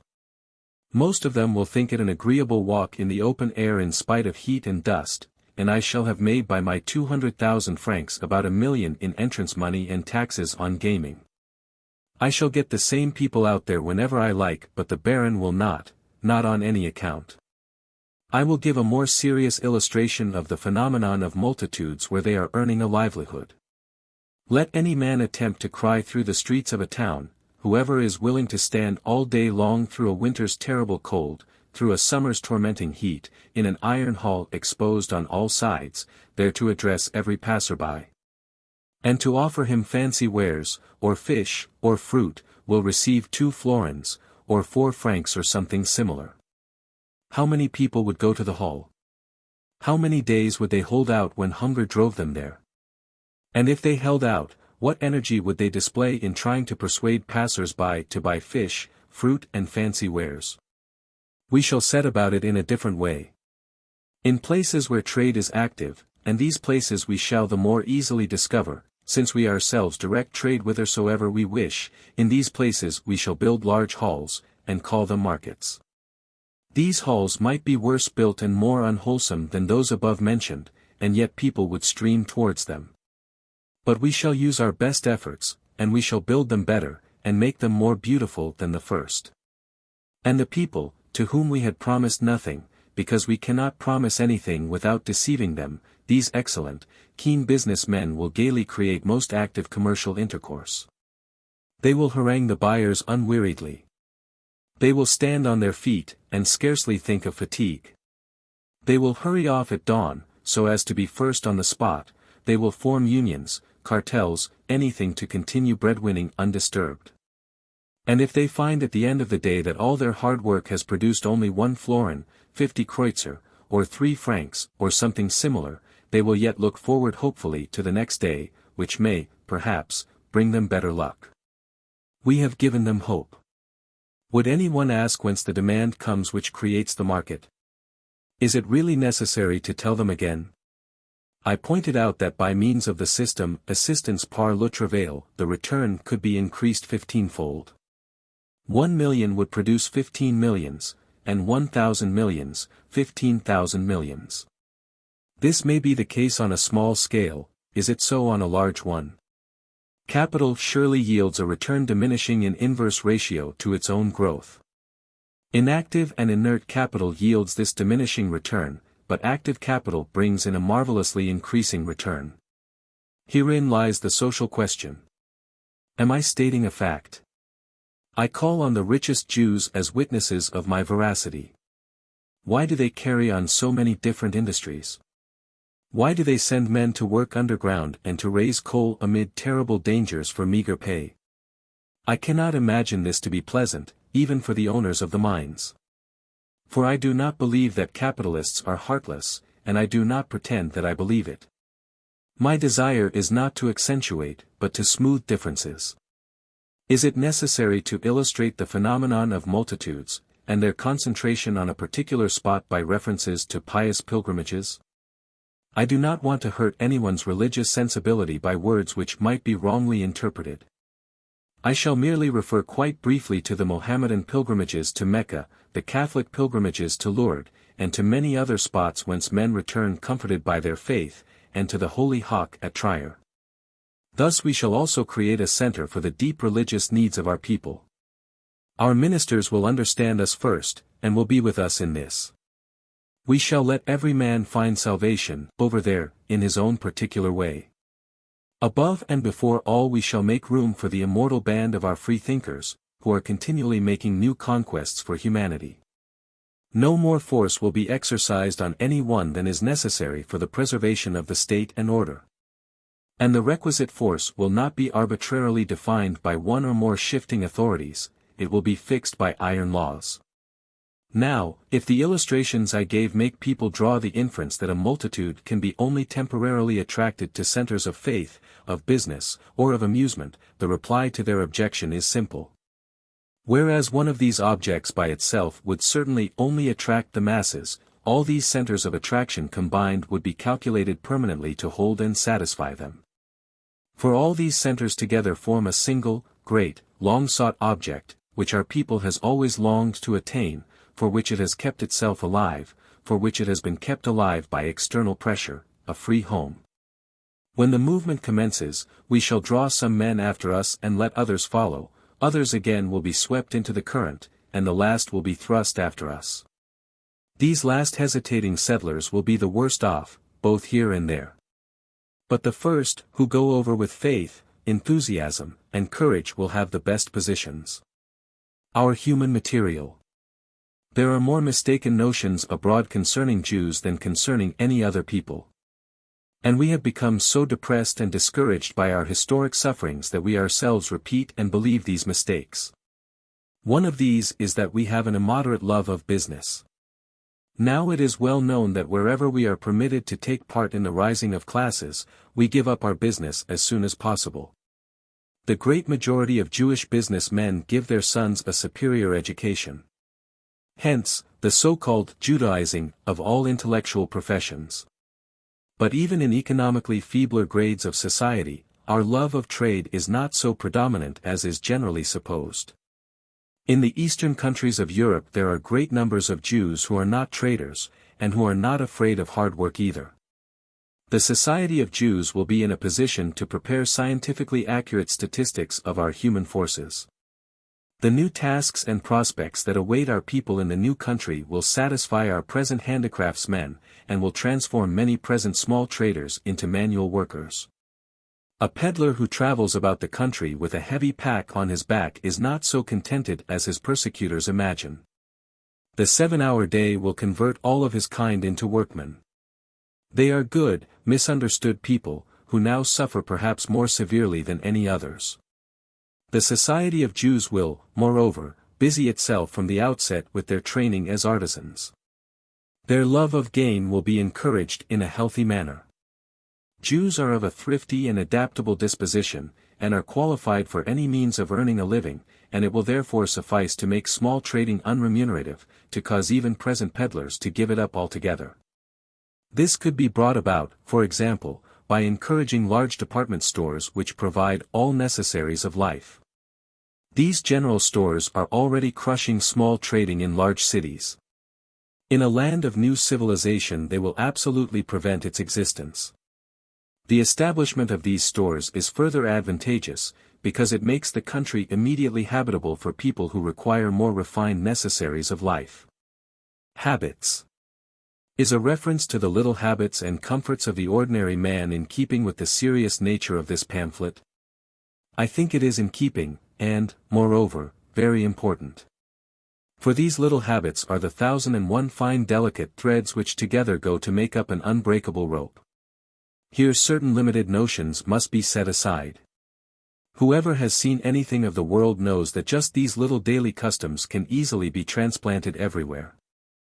The technical contrivances of our day, which this scheme intends to employ in the service of humanity, have heretofore been principally used for our little habits. There are English hotels in Egypt and on the mountain crest in Switzerland, Vienna cafes in South Africa, French theaters in Russia, German operas in America, and best Bavarian beer in Paris. When we journey out of Egypt again we shall not leave the flesh pots behind. Every man will find his customs again in the local groups, but they will be better, more beautiful, and more agreeable than before. V. Society of Jews and Jewish State. Negotiorum Gestio. This pamphlet is not intended for lawyers. I can therefore touch only cursorily, as on so many other things, upon my theory of the legal basis of a state. I must, nevertheless, lay some stress on my new theory, which could be maintained, I believe, even in discussion with men well versed in jurisprudence. According to Rousseau's now antiquated view, a state is formed by a social contract. Rousseau held that, the conditions of this contract are so precisely defined by the nature of the agreement that the slightest alteration would make them null and void. The consequence is that, even where they are not expressly stated, they are everywhere identical, and everywhere tacitly accepted and recognized, etc. A logical and historic refutation of Rousseau's theory was never, nor is now, difficult, however terrible and far-reaching its effects may have been. The question whether a social contract with conditions not expressly stated, yet unalterable, existed before the framing of a constitution, is of no practical interest to states under modern forms of government. The legal relationship between government and citizen is in any case clearly established now. But previous to the framing of a constitution, and during the creation of a new state, these principles assume great practical importance. We know and see for ourselves that states still continue to be created. Colonies secede from the mother country. Vassals fall away from their suzerain, newly opened territories are immediately formed into free states. It is true that the Jewish state is conceived as a peculiarly modern structure on unspecified territory. But a state is formed, not by pieces of land, but rather by a number of men united under sovereign rule. The people is the subjective, land the objective foundation of a state, and the subjective basis is the more important of the two. One sovereignty, for example, which has no objective basis at all, is perhaps the most respected one in the world. I refer to the sovereignty of the Pope. The theory of rationality is the one at present accepted in political science.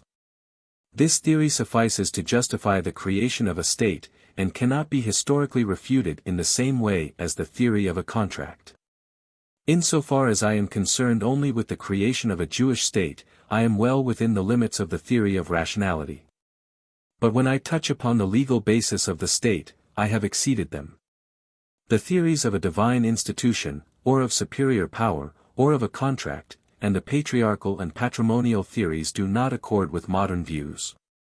The legal basis of a state is sought either too much within men, patriarchal theory, and theories of superior force and contract, or too far above them, divine institution, or too far below them, objective patrimonial theory. The theory of rationality leaves this question conveniently and carefully unanswered. But a question which has seriously occupied doctors of jurisprudence in every age cannot be an absolutely idle one. As a matter of fact, a mixture of human and superhuman goes to the making of a state. Some legal basis is indispensable to explain the somewhat oppressive relationship in which subjects occasionally stand to rulers. I believe it is to be found in the negotiorum gestio, wherein the body of citizens represents the dominus negotiorum, and the government represents the jester. The Romans, with their marvelous sense of justice, produced that noble masterpiece, the negotiorum gestio. When the property of an oppressed person is in danger, any man may step forward to save it. This man is the jester, the director of affairs not strictly his own. He has received no warrant, that is, no human warrant, higher obligations authorize him to act. The higher obligations may be formulated in different ways for the state, and so as to respond to individual degrees of culture attained by a growing general power of comprehension. The gestio is intended to work for the good of the dominus, the people, to whom the jester himself belongs. The jester administers property of which he is joint owner. His joint proprietorship teaches him what urgency would warrant his intervention, and would demand his leadership in peace or war, but under no circumstances is his authority valid qua joint proprietorship. The consent of the numerous joint owners is even under most favorable conditions a matter of conjecture. A state is created by a nation's struggle for existence. In any such struggle it is impossible to obtain proper authority in circumstantial fashion beforehand. In fact, any previous attempt to obtain a regular decision from the majority would probably ruin the undertaking from the outset. For internal schisms would make the people defenseless against external dangers. We cannot all be of one mind, the jester will therefore simply take the leadership into his hands and march in the van.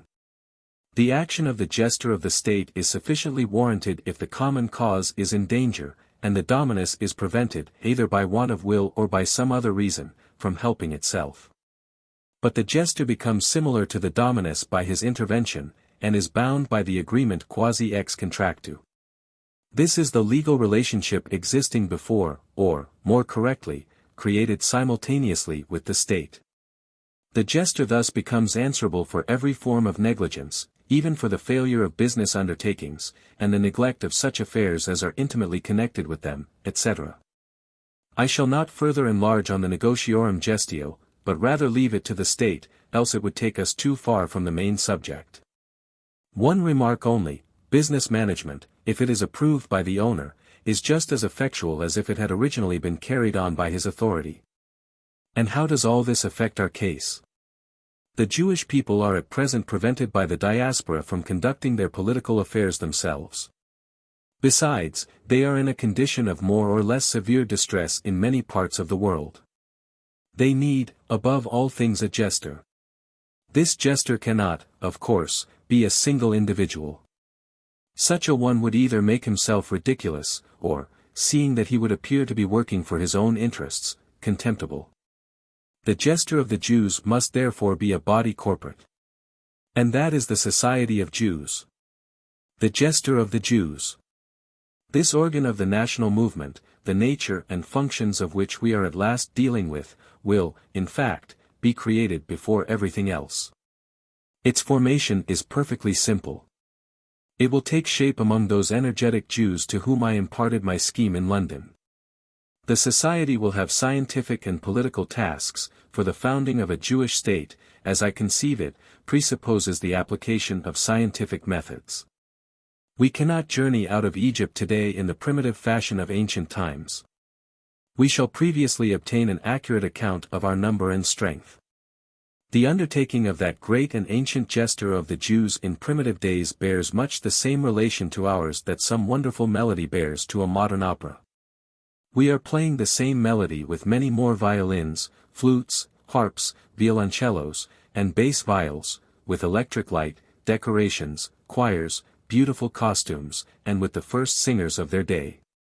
This pamphlet is intended to open a general discussion on the Jewish question. Friends and foes will take part in it. But it will no longer, I hope, take the form of violent abuse or of sentimental vindication, but of a debate, practical, large, earnest, and political. The Society of Jews will gather all available declarations of statesmen, parliaments, Jewish communities, societies, whether expressed in speeches or writings, in meetings, newspapers or books. Thus the society will find out for the first time whether the Jews really wish to go to the Promised Land, and whether they must go there. Every Jewish community in the world will send contributions to the society towards a comprehensive collection of Jewish statistics. Further tasks, such as investigation by experts of the new country and its natural resources, the uniform planning of migration and settlement, preliminary work for legislation and administration, etc., must be rationally evolved out of the original scheme. Externally, the society will attempt, as I explained before in the general part, to be acknowledged as a state-forming power. The free assent of many Jews will confer on it the requisite authority in its relations with governments. Internally, that is to say, in its relation with the Jewish people, the society will create all the first indispensable institutions. It will be the nucleus out of which the public institutions of the Jewish state will later on be developed. Our first object is, as I said before, supremacy, assured to us by international law, over a portion of the globe sufficiently large to satisfy our just requirements. What is the next step? The occupation of the land. When nations wandered in historic times, they let chance carry them, draw them, fling them hither and thither, and like swarms of locusts they settled down indifferently anywhere. For in historic times the earth was not known to man. But this modern Jewish migration must proceed in accordance with scientific principles. Not more than 40 years ago gold digging was carried on in an extraordinarily primitive fashion. What adventurous days were those in California! A report brought desperadoes together from every quarter of the earth. They stole pieces of land, robbed each other of gold, and finally gambled it away, as robbers do. But today, what is gold digging like in the Transvaal today? Adventurous vagabonds are not there. Sedate geologists and engineers alone are on the spot to regulate its gold industry, and to employ ingenious machinery in separating the ore from surrounding rock. Little is left to chance now. Thus we must investigate and take possession of the new Jewish country by means of every modern expedient. As soon as we have secured the land, we shall send over a ship, having on board the representatives of the society, of the company, and of the local groups, who will enter into possession at once. These men will have three tasks to perform: 1. An accurate, scientific investigation of all natural resources of the country; 2. The organization of a strictly centralized administration; 3. The distribution of land. These tasks intersect one another, and will all be carried out in conformity with the now familiar object in view. One thing remains to be explained, namely, how the occupation of land according to local groups is to take place. In America, the occupation of newly opened territory is set about in naive fashion. The settlers assemble on the frontier, and at the appointed time make a simultaneous and violent rush for their portions. We shall not proceed thus to the new land of the Jews. The lots in provinces and towns will be sold by auction, and paid for, not in money, but in work. The general plan will have settled on streets, bridges, waterworks, etc., necessary for traffic. These will be united into provinces. Within these provinces, sites for towns will be similarly sold by auction. The local groups will pledge themselves to carry the business property through, and will cover the cost by means of self-imposed assessments. The society will be in a position to judge whether the local groups are not venturing on sacrifices too great for their means. The large communities will receive large sites for their activity. Great sacrifices will thus be rewarded by the establishment of universities, technical schools, academies, research institutes, etc. And these government institutes, which do not have to be concentrated in the capital, will be distributed over the country. The personal interest of the buyers, and, if necessary, the local assessment, will guarantee the proper working of what has been taken over. In the same way, as we cannot, and indeed do not wish to obliterate distinctions between single individuals, so the differences between local groups will also continue. Everything will shape itself quite naturally. All acquired rights will be protected, and every new development will be given sufficient scope. Our people will be made thoroughly acquainted with all these matters. We shall not take others unawares or mislead them, any more than we shall deceive ourselves.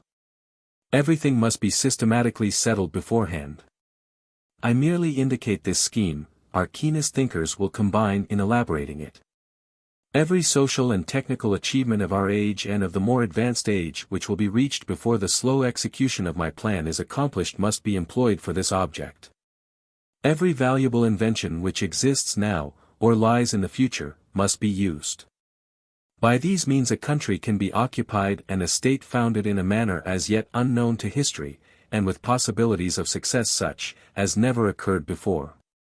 Constitution. One of the great commissions which the society will have to appoint will be the Council of State Jurists. These must formulate the best, that is, the best modern constitution possible. I believe that a good constitution should be of moderately elastic nature. In another work I have explained in detail what forms of government I hold to be the best. I think a democratic monarchy and an aristocratic republic are the finest forms of a state, because in them the form of state and the principle of government are opposed to each other, and thus preserve a true balance of power.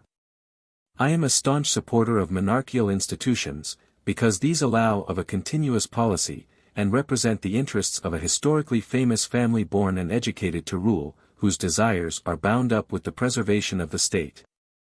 But our history has been too long interrupted for us to attempt direct continuity of ancient constitutional forms, without exposing ourselves to the charge of absurdity. A democracy without a sovereign's useful counterpoise is extreme in appreciation and condemnation, tends to idle discussion in parliaments, and produces that objectionable class of men, professional politicians. Nations are also really not fit for unlimited democracy at present, and will become less and less fitted for it in the future. For a pure democracy presupposes a predominance of simple customs, and our customs become daily more complex with the growth of commerce and increase of culture. Le ressort d'une démocratique est la vertu, said wise Montesquieu. And where is this virtue, that is to say, this political virtue, to be met with? I do not believe in our political virtue, first, because we are no better than the rest of modern humanity. And, secondly, because freedom will make us show our fighting qualities at first. I also hold a settling of questions by the referendum to be an unsatisfactory procedure, because there are no simple political questions which can be answered merely by yes and no. The masses are also more prone even than parliaments to be led away by heterodox opinions, and to be swayed by vigorous ranting. It is impossible to formulate a wise internal or external policy in a popular assembly. Politics must take shape in the upper strata and work downwards. But no member of the Jewish state will be oppressed, every man will be able and will wish to rise in it. Thus a great upward tendency will pass through our people. Every individual by trying to raise himself, raising also the whole body of citizens. The ascent will take a normal form, useful to the state and serviceable to the national idea. Hence I incline to an aristocratic republic. This would satisfy the ambitious spirit in our people, which has now degenerated into petty vanity. Many of the institutions of Venice pass through my mind, but all that which caused the ruin of Venice must be carefully avoided. We shall learn from the historic mistakes of others, in the same way as we learn from our own, for we are a modern nation, and wish to be the most modern in the world. Our people, who are receiving the new country from the society, will also thankfully accept the new constitution it offers them. Should any opposition manifest itself, the society will suppress it. The society cannot permit the exercise of its functions to be interpreted by short-sighted or ill-disposed individuals. Language. It might be suggested that our want of a common current language would present difficulties. We cannot converse with one another in Hebrew. Who amongst us has a sufficient acquaintance with Hebrew to ask for a railway ticket in that language? Such a thing cannot be done. Yet the difficulty is very easily circumvented. Every man can preserve the language in which his thoughts are at home. Switzerland affords a conclusive proof of the possibility of a federation of tongues. We shall remain in the new country what we now are here, and we shall never cease to cherish with sadness the memory of the native land out of which we have been driven. We shall give up using those miserable stunted jargons, those ghetto languages which we still employ, for these were the stealthy tongues of prisoners. Our national teachers will give due attention to this matter. And the language which proves itself to be of greatest utility for general intercourse will be adopted without compulsion as our national tongue. Our community of race is peculiar and unique, for we are bound together only by the faith of our fathers. Theocracy. Shall we end by having a theocracy? No, indeed. Faith unites us, knowledge gives us freedom. We shall therefore prevent any theocratic tendencies from coming to the fore on the part of our priesthood. We shall keep our priests within the confines of their temples in the same way as we shall keep our professional army within the confines of their barracks. Army and priesthood shall receive honors high as their valuable functions deserve. But they must not interfere in the administration of the state which confers distinction upon them, else they will conjure up difficulties without and within. Every man will be as free and undisturbed in his faith or his disbelief as he is in his nationality. And if it should occur that men of other creeds and different nationalities come to live amongst us, we should accord them honorable protection and equality before the law. We have learned toleration in Europe. This is not sarcastically said. For the anti-Semitism of today could only in a very few places be taken for old religious intolerance. It is for the most part a movement among civilized nations by which they try to chase away the specters of their own past. Laws. When the idea of a state begins to approach realization, the Society of Jews will appoint a council of jurists to do the preparatory work of legislation. During the transition period these must act on the principle that every emigrant Jew is to be judged according to the laws of the country which he has left. But they must try to bring about a unification of these various laws to form a modern system of legislation based on the best portions of previous systems. This might become a typical codification, embodying all the just social claims of the present day. The Army. The Jewish state is conceived as a neutral one. It will therefore require only a professional army, equipped, of course, with every requisite of modern warfare, to preserve order internally and externally. The flag. We have no flag, and we need one. If we desire to lead many men, we must raise a symbol above their heads. I would suggest a white flag, with 7 golden stars. The white field symbolizes our pure new life, the stars are the 7 golden hours of our working day. For we shall march into the promised land carrying the badge of honor. Reciprocity and extradition treaties. The new Jewish state must be properly founded, with due regard to our future honorable position in the world. Therefore every obligation in the old country must be scrupulously fulfilled before leaving.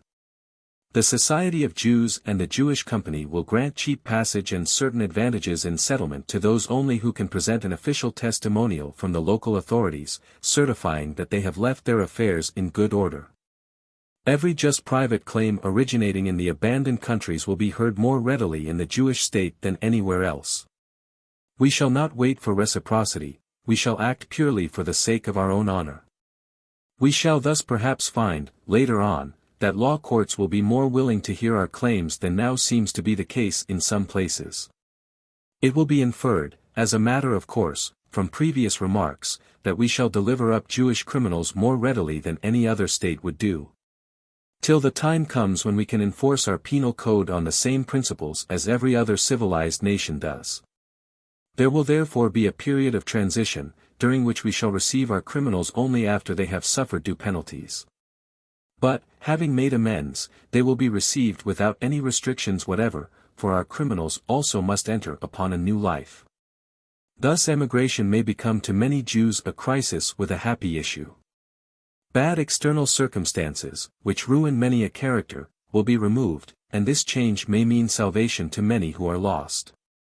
Here I should like briefly to relate a story I came across in an account of the gold mines of Witwatersrand. One day a man came to the Rand, settled there, tried his hand at various things, with the exception of gold mining, till he founded an ice factory, which did well. He soon won universal esteem by his respectability, but after some years he was suddenly arrested. He had committed some defalcations as banker in Frankfurt, had fled from there, and had begun a new life under an assumed name. But when he was led away as prisoner, the most respected people in the place appeared at the station, bade him a cordial farewell and au revoir, for he was certain to return. How much this story reveals! A new life can regenerate even criminals, and we have a proportionately small number of these. Some interesting statistics on this point are worth reading, entitled The Criminality of Jews in Germany, by Dr. P. Nathan, of Berlin, who was commissioned by the Society for Defense Against Anti-Semitism, to make a collection of statistics based on official returns. It is true that this pamphlet, which teems with figures, has been prompted, as many another defense, by the error that anti-Semitism can be refuted by reasonable arguments. We are probably disliked as much for our gifts as we are for our faults. Benefits of the emigration of the Jews. I imagine that governments will, either voluntarily or under pressure from the anti-Semites, pay certain attention to this scheme. And they may perhaps actually receive it here and there with a sympathy which they will also show to the Society of Jews. For the emigration which I suggest will not create any economic crises. Such crises as would follow everywhere in consequence of Jew baiting would rather be prevented by the carrying out of my plan. A great period of prosperity would commence in countries which are now anti-Semitic. For there will be, as I have repeatedly said, an internal migration of Christian citizens into the positions slowly and systematically evacuated by the Jews. If we are not merely suffered, but actually assisted to do this, the movement will have a generally beneficial effect. That is a narrow view, from which one should free oneself, which sees in the departure of many Jews a consequent impoverishment of countries. It is different from a departure which is a result of persecution, for then property is indeed destroyed, as it is ruined in the confusion of war. Different again is the peaceable voluntary departure of colonists, wherein everything is carried out with due consideration for acquired rights, and with absolute conformity to law, openly and by light of day. Under the eyes of the authorities and the control of public opinion. The emigration of Christian proletarians to different parts of the world would be brought to a standstill by the Jewish movement. The states would have a further advantage in the enormous increase of their export trade. For, since the emigrant Jews over there would depend for a long time to come on European productions, they would necessarily have to import them. The local groups would keep up a just balance, and the customary needs would have to be supplied for a long time at the accustomed places.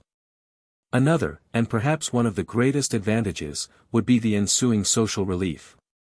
Social dissatisfaction would be appeased during the 20 or more years which the emigration of the Jews would occupy, and would in any case be set at rest during the whole transition period. The shape which the social question may take depends entirely on the development of our technical resources. Steam power concentrated men in factories about machinery where they were overcrowded, and where they made one another miserable by overcrowding. Our present enormous, injudicious, and unsystematic rate of production is the cause of continual severe crises which ruin both employers and employees.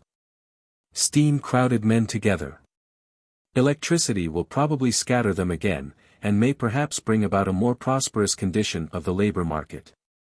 In any case, our technical inventors, who are the true benefactors of humanity, will continue their labors after the commencement of the emigration of the Jews, and they will discover things as marvelous as those we have already seen. Or indeed more wonderful even than these. The word impossible has ceased to exist in the vocabulary of technical science. Were a man who lived in the last century to return to the earth, he would find the life of today full of incomprehensible magic. Wherever the moderns appear with our inventions, we transform the desert into a garden. To build a city takes in our time as many years as it formerly required centuries. America offers endless examples of this. Distance has ceased to be an obstacle. The spirit of our age has gathered fabulous treasures into its storehouse. Every day this wealth increases. 100,000 heads are occupied with speculations and research at every point of the globe, and what anyone discovers belongs the next moment to the whole world. We ourselves will use and carry on every new attempt in our Jewish land. And just as we shall introduce the 7-hour day as an experiment for the good of humanity, so we shall proceed in everything else in the same humane spirit, making of the new land a land of experiments and a model state. After the departure of the Jews, the undertakings which they have created will remain where they originally were found. And the Jewish spirit of enterprise will not even fail where people welcome it. For Jewish capitalists will be glad to invest their funds where they are familiar with surrounding conditions.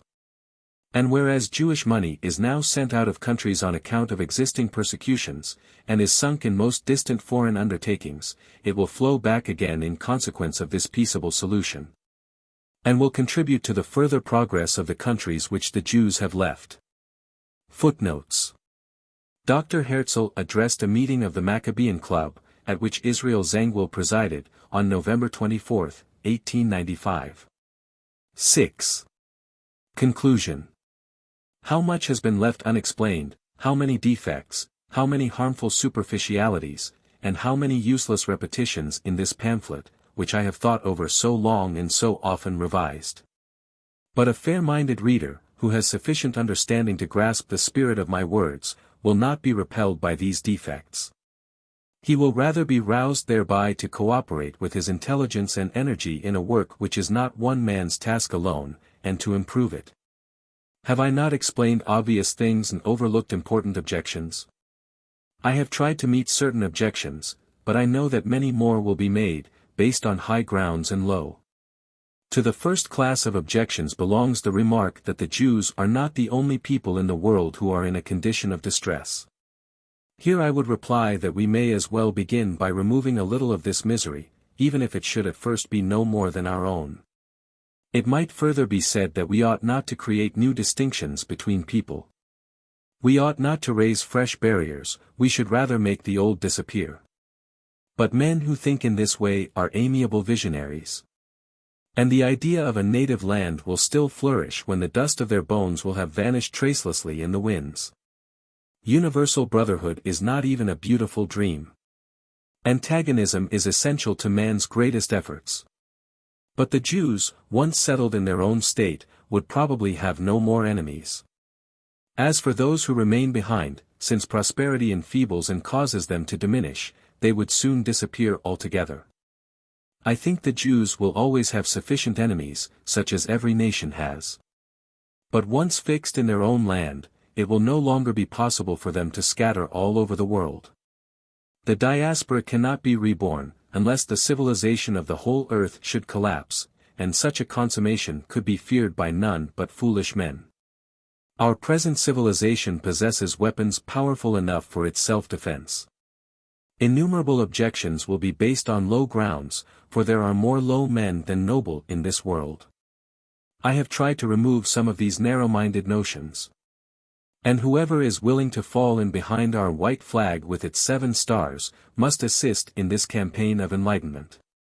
Perhaps we shall have to fight first of all against many an evil-disposed, narrow-hearted, short-sighted member of our own race. Again, people will say that I am furnishing the anti-Semites with weapons. Why so? Because I admit the truth. Because I do not maintain that there are none but excellent men against us. Will not people say that I am showing our enemies the way to injure us? This I absolutely dispute. My proposal could only be carried out with the free consent of a majority of Jews. Action may be taken against individuals or even against groups of the most powerful Jews, but governments will never take action against all Jews. The equal rights of the Jew before the law cannot be withdrawn where they have once been conceded, for the first attempt at withdrawal would immediately drive all Jews, rich and poor alike, into the ranks of revolutionary parties. The beginning of any official acts of injustice against the Jews invariably brings about economic crises. Therefore, no weapons can be effectually used against us, because these injure the hands that wield them. Meantime hatred grows apace. The rich do not feel it much, but our poor do. Let us ask our poor, who have been more severely proletarized since the last removal of anti-Semitism than ever before. Some of our prosperous men may say that the pressure is not yet severe enough to justify emigration, and that every forcible expulsion shows how unwilling our people are to depart. True, because they do not know where to go. Because they only pass from one trouble into another. But we are showing them the way to the promised land, and the splendid force of enthusiasm must fight against the terrible force of habit. Persecutions are no longer so malignant as they were in the Middle Ages. True, but our sensitiveness has increased, so that we feel no diminution in our sufferings. Prolonged persecution has overstrained our nerves. Will people say, again, that our enterprise is hopeless, because even if we obtained the land with supremacy over it, the poor only would go with us? It is precisely the poorest whom we need at first. Only the desperate make good conquerors. Will someone say, were it feasible it would have been done long ago? It has never yet been possible, now it is possible. 100, or even 50 years ago it would have been nothing more than a dream. Today it may become a reality. Our rich, who have a pleasurable acquaintance with all our technical achievements, know full well how much money can do. And thus it will be. Just the poor and simple, who do not know what power man already exercises over the forces of nature, just these will have the firmest faith in the new message. For these have never lost their hope of the promised land. Here it is, fellow Jews. Neither fable nor deception. Every man may test its reality for himself, for every man will carry over with him a portion of the promised land, one in his head, another in his arms, another in his acquired possessions. Now, all this may appear to be an interminably long affair. Even in the most favorable circumstances, many years might elapse before the commencement of the foundation of the state. In the meantime, Jews in 1,000 different places would suffer insults, mortifications, abuse, blows, depredation, and death. No, if we only begin to carry out the plans, anti-Semitism would stop at once and forever. For it is the conclusion of peace. The news of the formation of our Jewish company will be carried in a single day to the remotest ends of the earth by the lightning speed of our telegraph wires. And immediate relief will ensue. The intellects which we produce so superabundantly in our middle classes will find an outlet in our first organizations, as our first technicians, officers, professors, officials, lawyers, and doctors. And thus the movement will continue in swift but smooth progression. Prayers will be offered up for the success of our work in temples and in churches also, for it will bring relief from an old burden, which all have suffered. But we must first bring enlightenment to men's minds. The idea must make its way into the most distant, miserable holes where our people dwell. They will awaken from gloomy brooding, for into their lives will come a new significance. Every man need think only of himself, and the movement will assume vast proportions. And what glory awaits those who fight unselfishly for the cause. Therefore I believe that a wondrous generation of Jews will spring into existence. The Maccabeans will rise again. Let me repeat once more my opening words: the Jews who wish for a state will have it. We shall live at last as free men on our own soil, and die peacefully in our own homes. The world will be freed by our liberty, enriched by our wealth, magnified by our greatness. And whatever we attempt there to accomplish for our own welfare, will react powerfully and beneficially for the good of humanity. Bibliography. The Congress Addresses. New York, Federation of American Zionists, 1917. 40 p. Excerpts from Herzl's Diaries. New York, Scopus Pub. Company 1941. 122 p. Gesammelt Schriften, in Yiddish. New York, Literarische Verlag, 1920. 2 volumes. Gesammelt Zionistische Werke. 3rd edition Berlin. Jüdischer Verlag, 1934, 5 volumes contents, Volume 1 Zionistische Schriften, Volume 2, 3, 4, Tagebecher, Volume 5 Das Neue Ghetto, Altneuland, Aus dem Nachlass. Das Judenstaat. Versuch einer modernen Losung der Judenfrage. Neue Auflage mit einem Vorwort von Otto Warburg. Berlin, Jüdischer Verlag, 1918. 88 p. Various editions. Old New Land Tr. by Lotta Levinson with a preface by Stephen S. Wise. New York, Block Pub. Co. 1941, 296 p. The Tragedy of Jewish Immigration. 2nd edition. New York, Zionist Organization of America, 1920. 47 p. About Theodor Herzl. B. in, Alex. Theodor Herzl Tr. by Maurice Samuel. Phil. Jewish. Pub. Society, 1940. 545 p. Brainin, Reuben. A Life of Herzl. Volume 1, New York, 1919. Hebrew. Buber, Martin and Welch, Robert. Theodor Herzl and We. New York, Heiligtuth of America, 1929. 28 p. De Haas, Jacob. Theodor Herzl, A Biographical Study. New York, 1927. 2 volumes.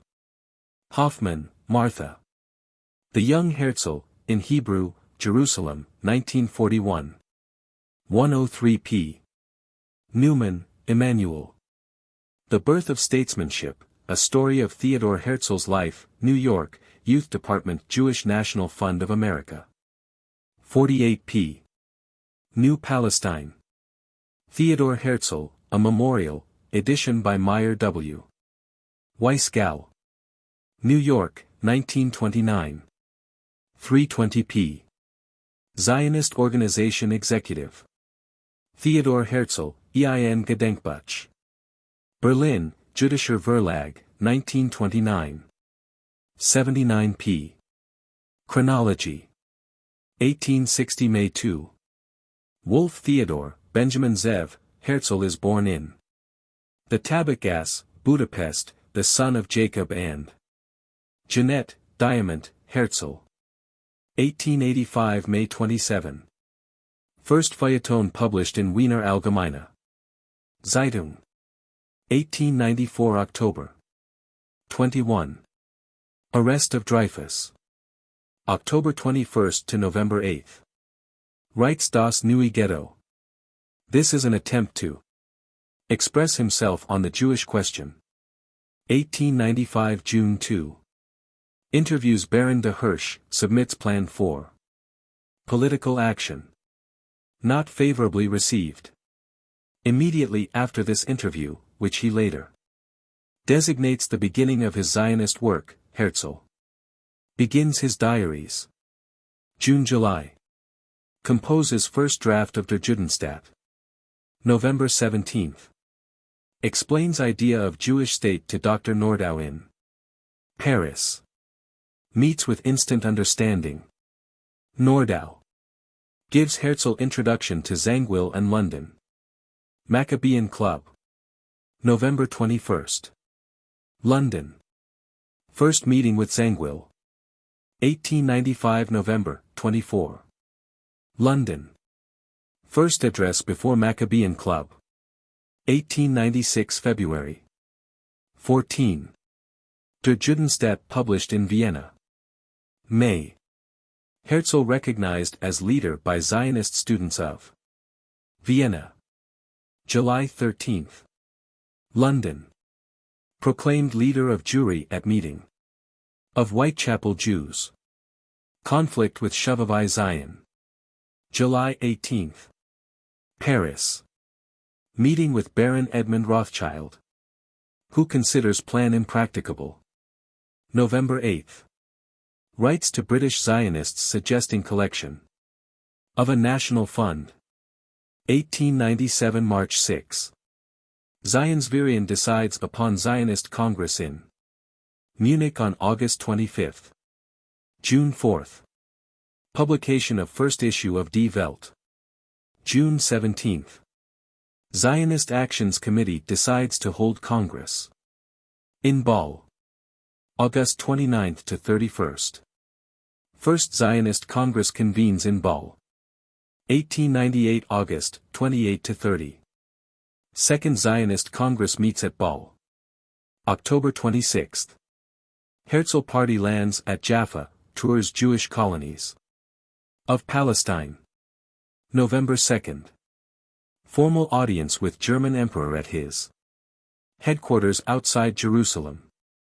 Problems of colonization discussed. 1899 March 20. Registration of name of Jewish Colonial Trust. Ltd. August 15 to 17. Third Zionist Congress held at Ball. 1900 August 2. Fourth Zionist Congress opens in London. Herzl attends though he has barely recovered from serious illness. 1901 May 18. Formal audience with Abdul Hamid II at Yildiz Kiosk. Herzl is promised pro-Jewish proclamation. Receives Grand Cordon of the Order of Medjid. First class. December 29 to 31. Fifth Congress convenes at Ball. Zangwill attacks. ICA. Conflict between Herzl and Russian cultural Zionists. Discussion of National Fund. 1902 February 17. Constantinople. Sultan offers Herzl charter, but not for Palestine. July 5. London. Conference with Lord Rothschild. July 7. London. Herzl appears before Royal Commission on Alien Immigration. October. Publication of Altnoland. 1903 January. El Arish expedition organized. May 11. Permission for El Arish colonization refused by Egypt. August 16. Vilna. Great ovations. There receives letter from Sir Clement Hill of British Foreign Office offering Uganda. August 22 to 28. Sixth Zionist Congress held at Ball. Uganda. Conflict. 1904 May 16. Last entry in diaries, letter to Schiff. July 3. Death of Theodor Herzl.